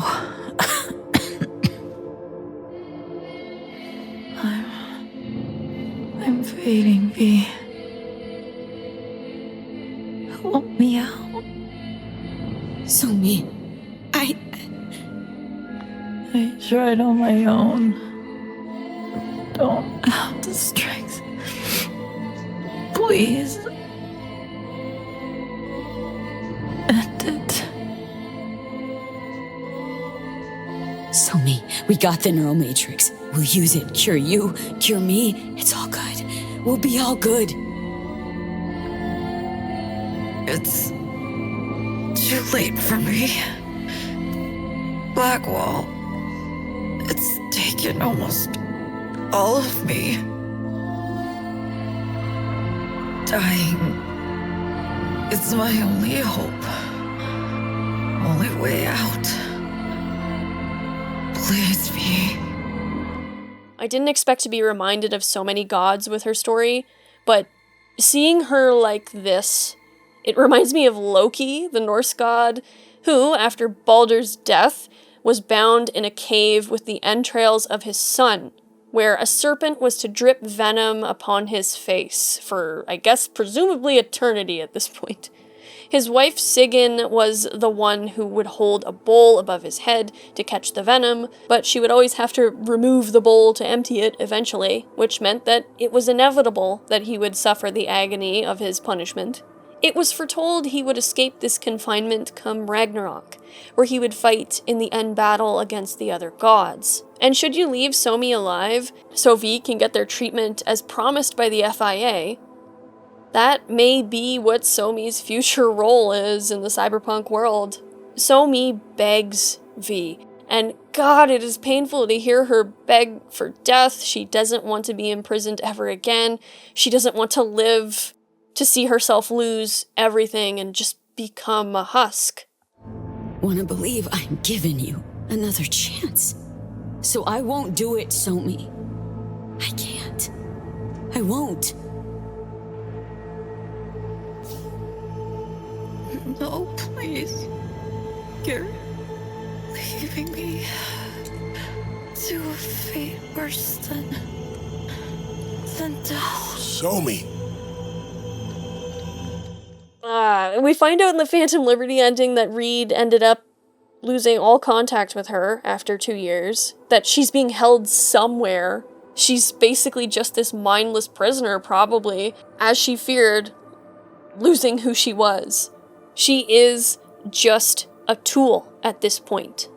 She's a slave. V can even get the same medal that Somi once got for this ending. A medal that they too can give to another homeless person. It all feels like such a joke at the end. A curse, not a reward. Gee, thanks for taking part in the transaction of another human life in exchange for yours. Here's a reward, a commemoration of the event, which I'm sure you will remember fondly. How brave, how loyal, how serviceable to the NUSA you are. In that sense, is V any different from Somi? It's just as facetious a thing as it was for Somi. Who'd Somi have to fuck over to get her medal? Did Reed get a medal after he broke that promise to that unspecified individual all those years ago? What a heavy weight to wear. But you know, V got what they wanted. Their life saved, sort of. 'Cause it comes at the cost of everything. Their old life, many of their friends. You could say that V got what they wanted, really. A chance to start again. But given what they were willing to give to get it, in Somi, the dismal, almost cyclical feeling of this ending feels sort of just. It's not unlike Somi having only realized what she had till it was gone, having been a bit of a risk junkie and having lost it all for grand ambitions. As Somi said, sometimes there's only what's best for you. It's up to the player whether this is what's best for V. But I don't know. I don't know if that sort of ending exists in general for someone like Somi, or a more kind V, or in this world. Because how can an ending where you condemn someone to a fate worse than death be what's best for them? Be what's best for you? The person who makes that call would rarely have any peace for as long as they lived, if they aren't a complete psycho. It would be a phantom liberty. Like, I'm not trying to be corny in saying the title, but I mean that. Like, nobody is free here in this story. Unless you choose the other Cynosure ending, in my opinion, where you choose to give Songbird the mercy she requests. Always been your choice, Somi. I get it now. And I gotta respect it. Thank you. And I'm sorry for everything.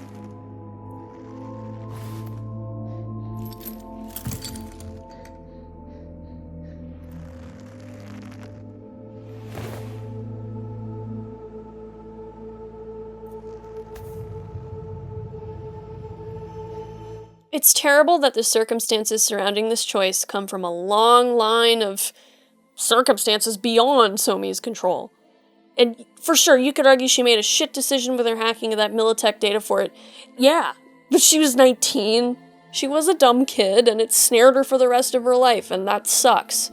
She lost her life, her name, her agency, her body, and now she was on the edge of losing her soul. And here V can be the first person in over a decade who ultimately, tragically, respects her wishes, her consent, her agency, knowing that with So-Mi's death, their life is probably forfeit. So-Mi has been violated, she's been used, abused, pushed to the breaking point.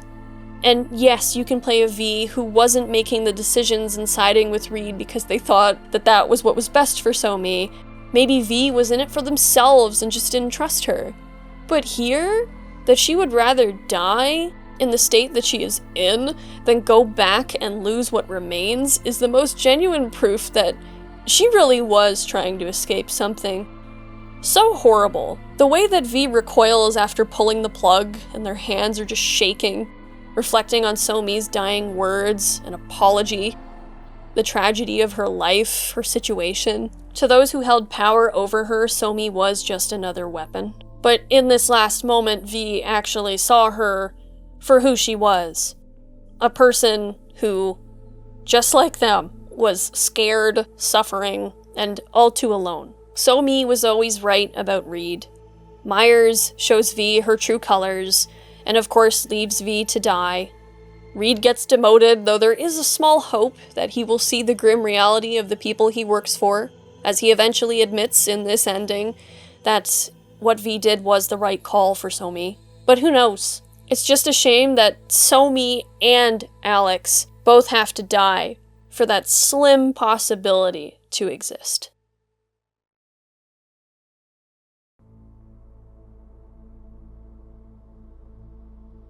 Okay, rewind to the other option at the stadium, where you side with So-Mi. Alex successfully kills Kurt Hansen and survives, because So-Mi knows that V is on her side and doesn't sell her out, but when Alex realizes what's going on, she's definitely like, oh shit. V and So-Mi make their escape, fighting through Barghest soldiers and into the sewer system. So-Mi is in rough shape, risking a lot with a lighter tap into the black wall. She nearly breaks her damn legs exiting the sewer, and V has to help her up and get her to the escape cars. Now, just for shits and giggles, I followed her car around just to see if it would go anywhere, like I did with Dex's car, but unlike Dex's car, Songbird's car just seems to keep going around the block. So, I don't think she really goes anywhere, it's just around and around, unless I just didn't follow her around enough blocks. The two lay low separately for a few days, until So-Mi tells V to meet her in an alley around the city center area. She's in a crappy little van that she's set up as their automatic ride to the Night City spaceport, but she's not looking too good. Clearly, her use of the black wall in the stadium, though not as extreme as it was in the other version of the ending, she looks crippled. As the mission goes on, you will notice her twitching, her face, her hands, even her expressions sort of seem a little bit like something else is fighting to gain some control over her. Her condition is rapidly decaying, and it is crucial that V handles most of the heavy lifting. Tapping into the black wall again will just accelerate her condition.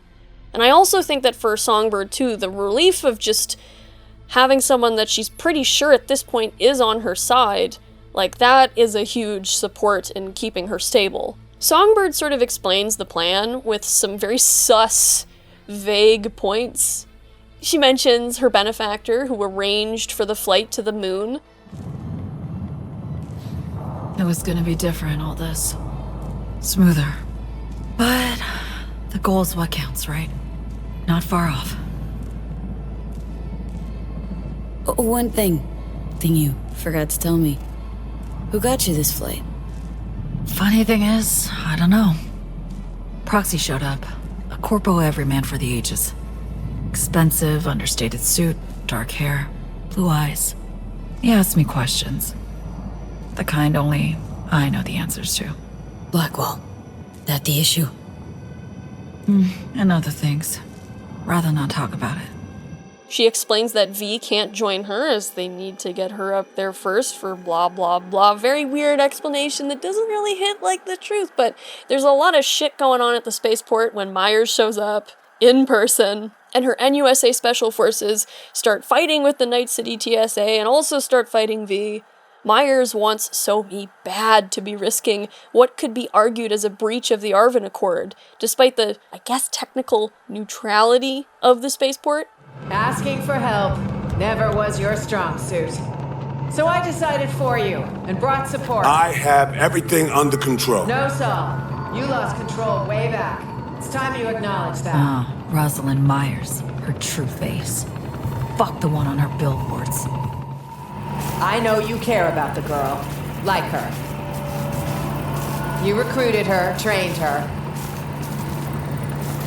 I get that you want to protect her. But your duty, first and foremost, is to your country.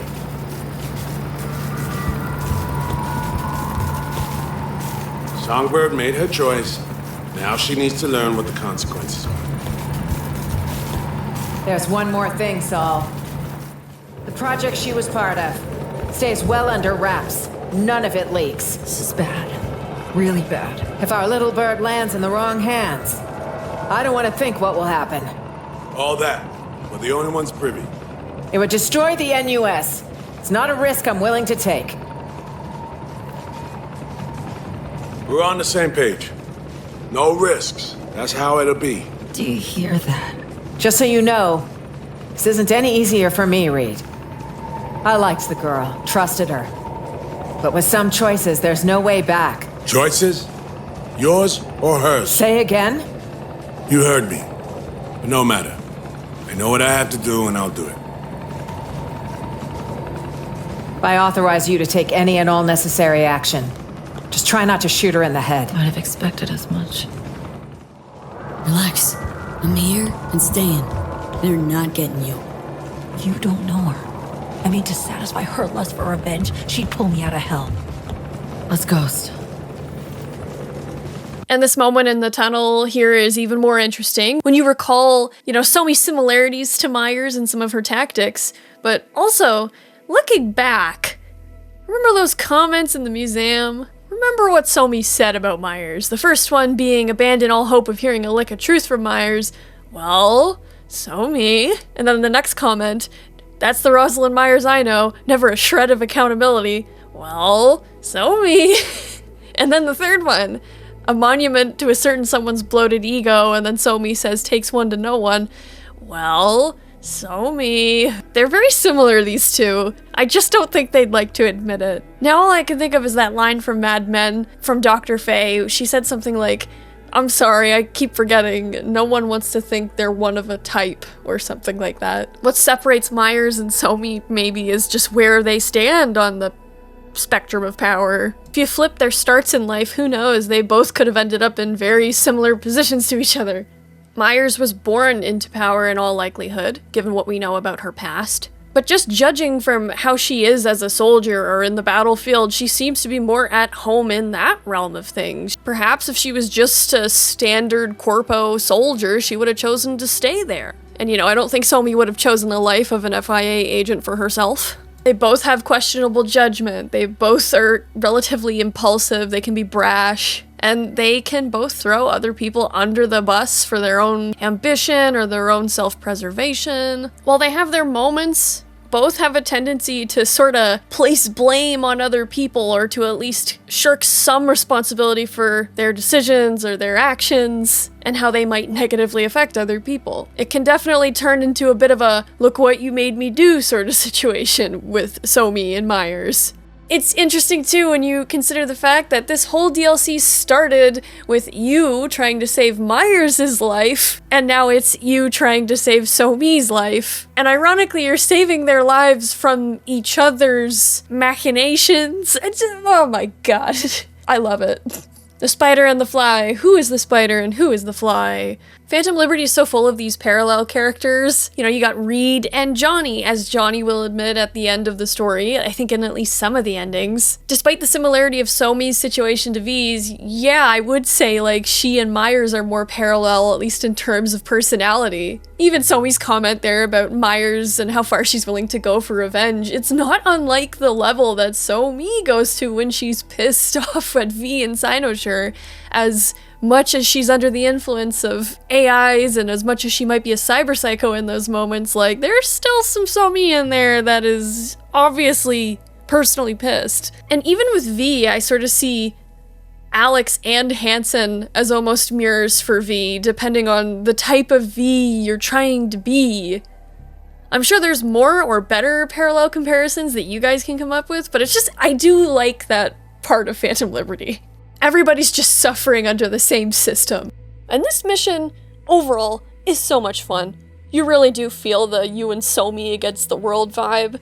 The odds are crazy, and it just makes pulling off this narrow escape even more satisfying. Especially when the invisible special forces show up and holy fuck, the music, the Contra La Luna. Like the first time when you're fighting them and the beat drops, it's like, holy fuck, what is going on? This is awesome. This feels like the final boss of V's life. Like, Adam Smasher ain't shit. Like, I'm sorry. It's also cool that a net running V with a high skill has a lot of interesting dialogue options with Somi throughout this mission, where they can bounce ideas off her that can help with the mission. It makes the moment when V connects to her as a proxy when she taps into the black wall one last time, as it's the only option they really have to escape. It just feels even more legit. And in this moment is when you fully realize, like on a very minor level, just how much of a nuke Songbird is, but also that she's a nuke that could have become maliciously self-aware if Myers had just kept pushing her. V gets to experience the horrible power of the Black Wall firsthand.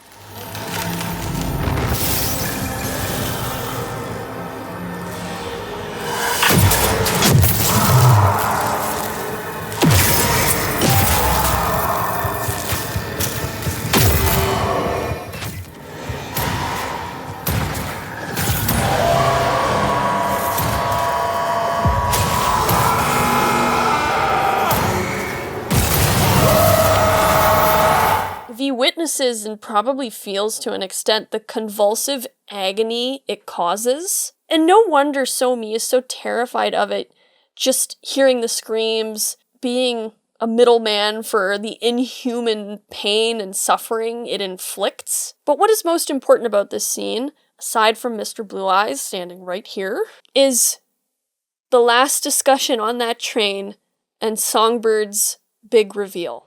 Somi?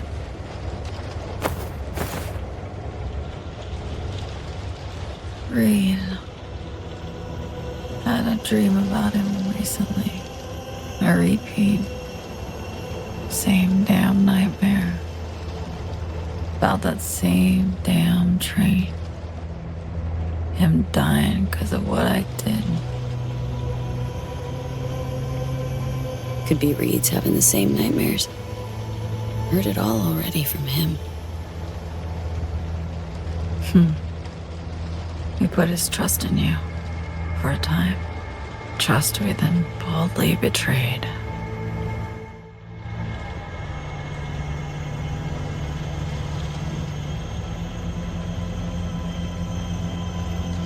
Song? Reed's not the only one I've betrayed. What do you mean, Song? Neural Matrix V can only be used once. Once? How so? It's a captive AI from beyond the wall. Relies on continuous evolution to exist. I'll free it and end the process. It'll then execute my commands and disintegrate irretrievably.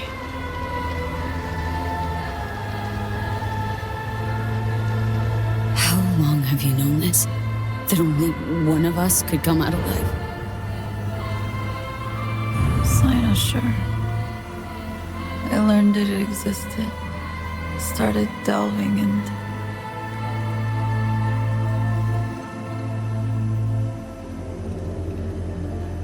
Fuck me. I think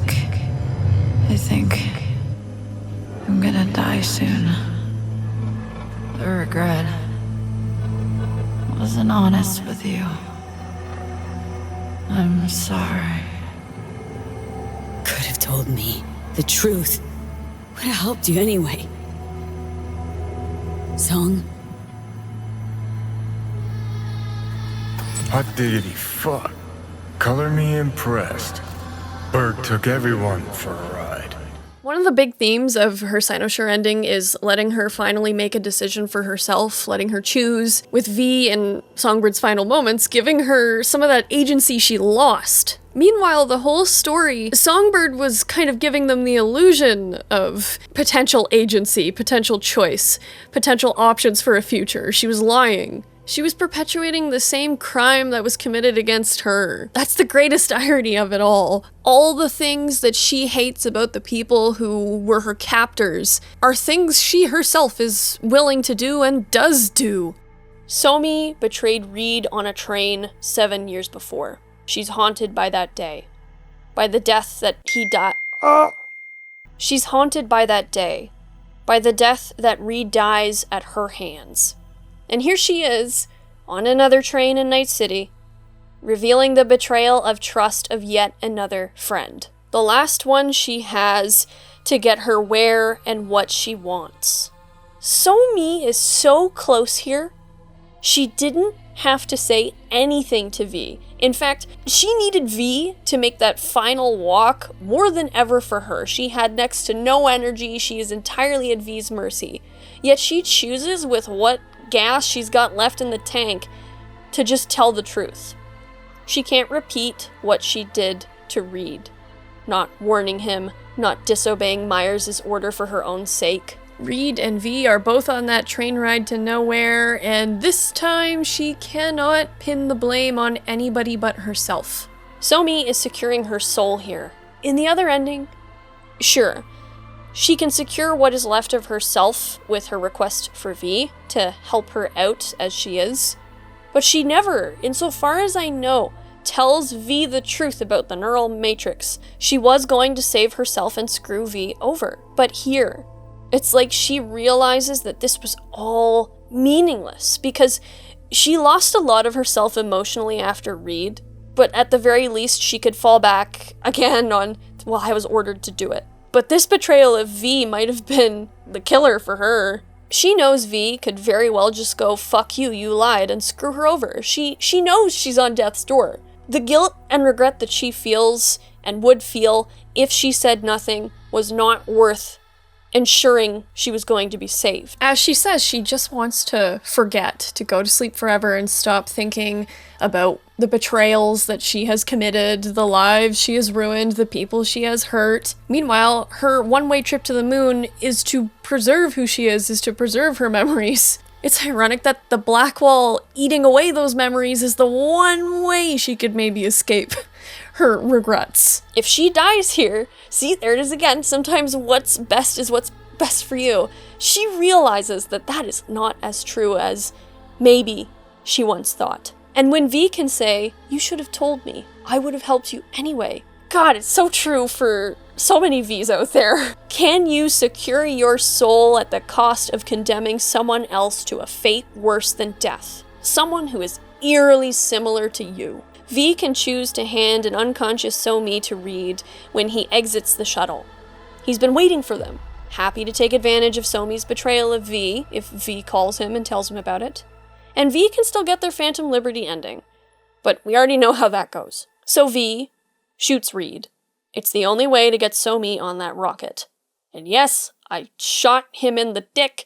I didn't mean to, it was an accident, it was just where my gun was, and I was like, oh shit, because he was about to shoot and I shot. V can be bitter when they put Somi into that rocket, which understandable, but they can also be hopeful that she can get the ending that they themselves can't. In seeing both of Somi's endings, you really see the Persephone metaphor here. Her one ending is above the clouds, like Mount Olympus. There's also that very Greek look to the Black Sapphire during the party, but her other ending has her plummeting to the depths of the underworld. But recalling that benefactor on the moon, with the blue eyes and the fact that he's watching on the platform, I don't know. Somi sends V a message later, directing them to some decent loot they can find on the terrace she showed them. But you can also find this little video that Somi left on a shard in a trash pile, back where she had waited for V in the van. And it is so easy to miss, because there's no quest to, lead you back to it. If you're watching this, you know how our story ended.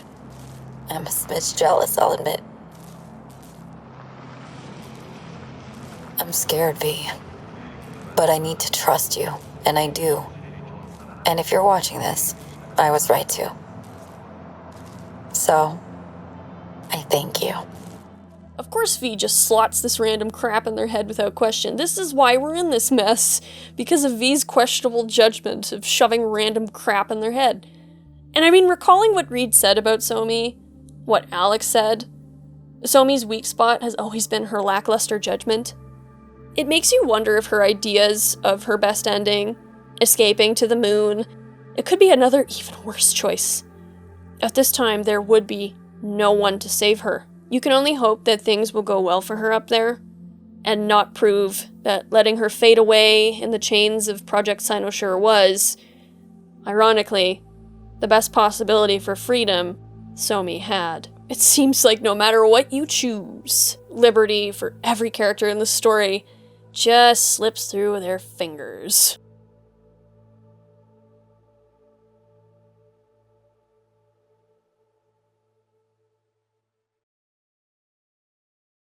Thank you so much for watching the big Songbird video. This one's been a long time coming. I'm glad it's done, because that means now we can move on to the other blue-eyed shit now. However, I want to cover Maelstrom first, because they're the key to all this. I mean it. Members, thank you very much for your support of this channel. It means a lot. Members, if you were stopping me from getting on a rocket, I promise I would not shoot you in the crotchal area. I like how that's the hypothetical I have for this one. And of course, thank you so much to everybody for simply watching, for liking, for commenting, for subscribing. Please share your thoughts on Somi. I want to hear your perspective, things I missed, things you have different opinions on. What ending do you think is going to be the canon one for any future games? Do you think they're even going to establish that? It's hard to say, because they all punch real good, no matter what you decide to do. Another thing too, quick announcement, I actually have a second channel now, Shaped Through Stories, and that's where I'm going to be posting Mass Effect content, if you like Mass Effect. I would prefer to have it all on one channel, but the algorithm doesn't like that. It's called Shaped Through Stories because I couldn't do Shaped by Stories too, because YouTube thinks I'm stealing my channel name from myself. And you know what? I'm flattered that they think that I'm that good of a thief that I could steal something from myself. Thank you, YouTube. I appreciate it. Have a good one, guys. I will put a link to that in the description below. But thank you so much for watching, guys. Have a good one. And I will see you again in the next one. Goodbye.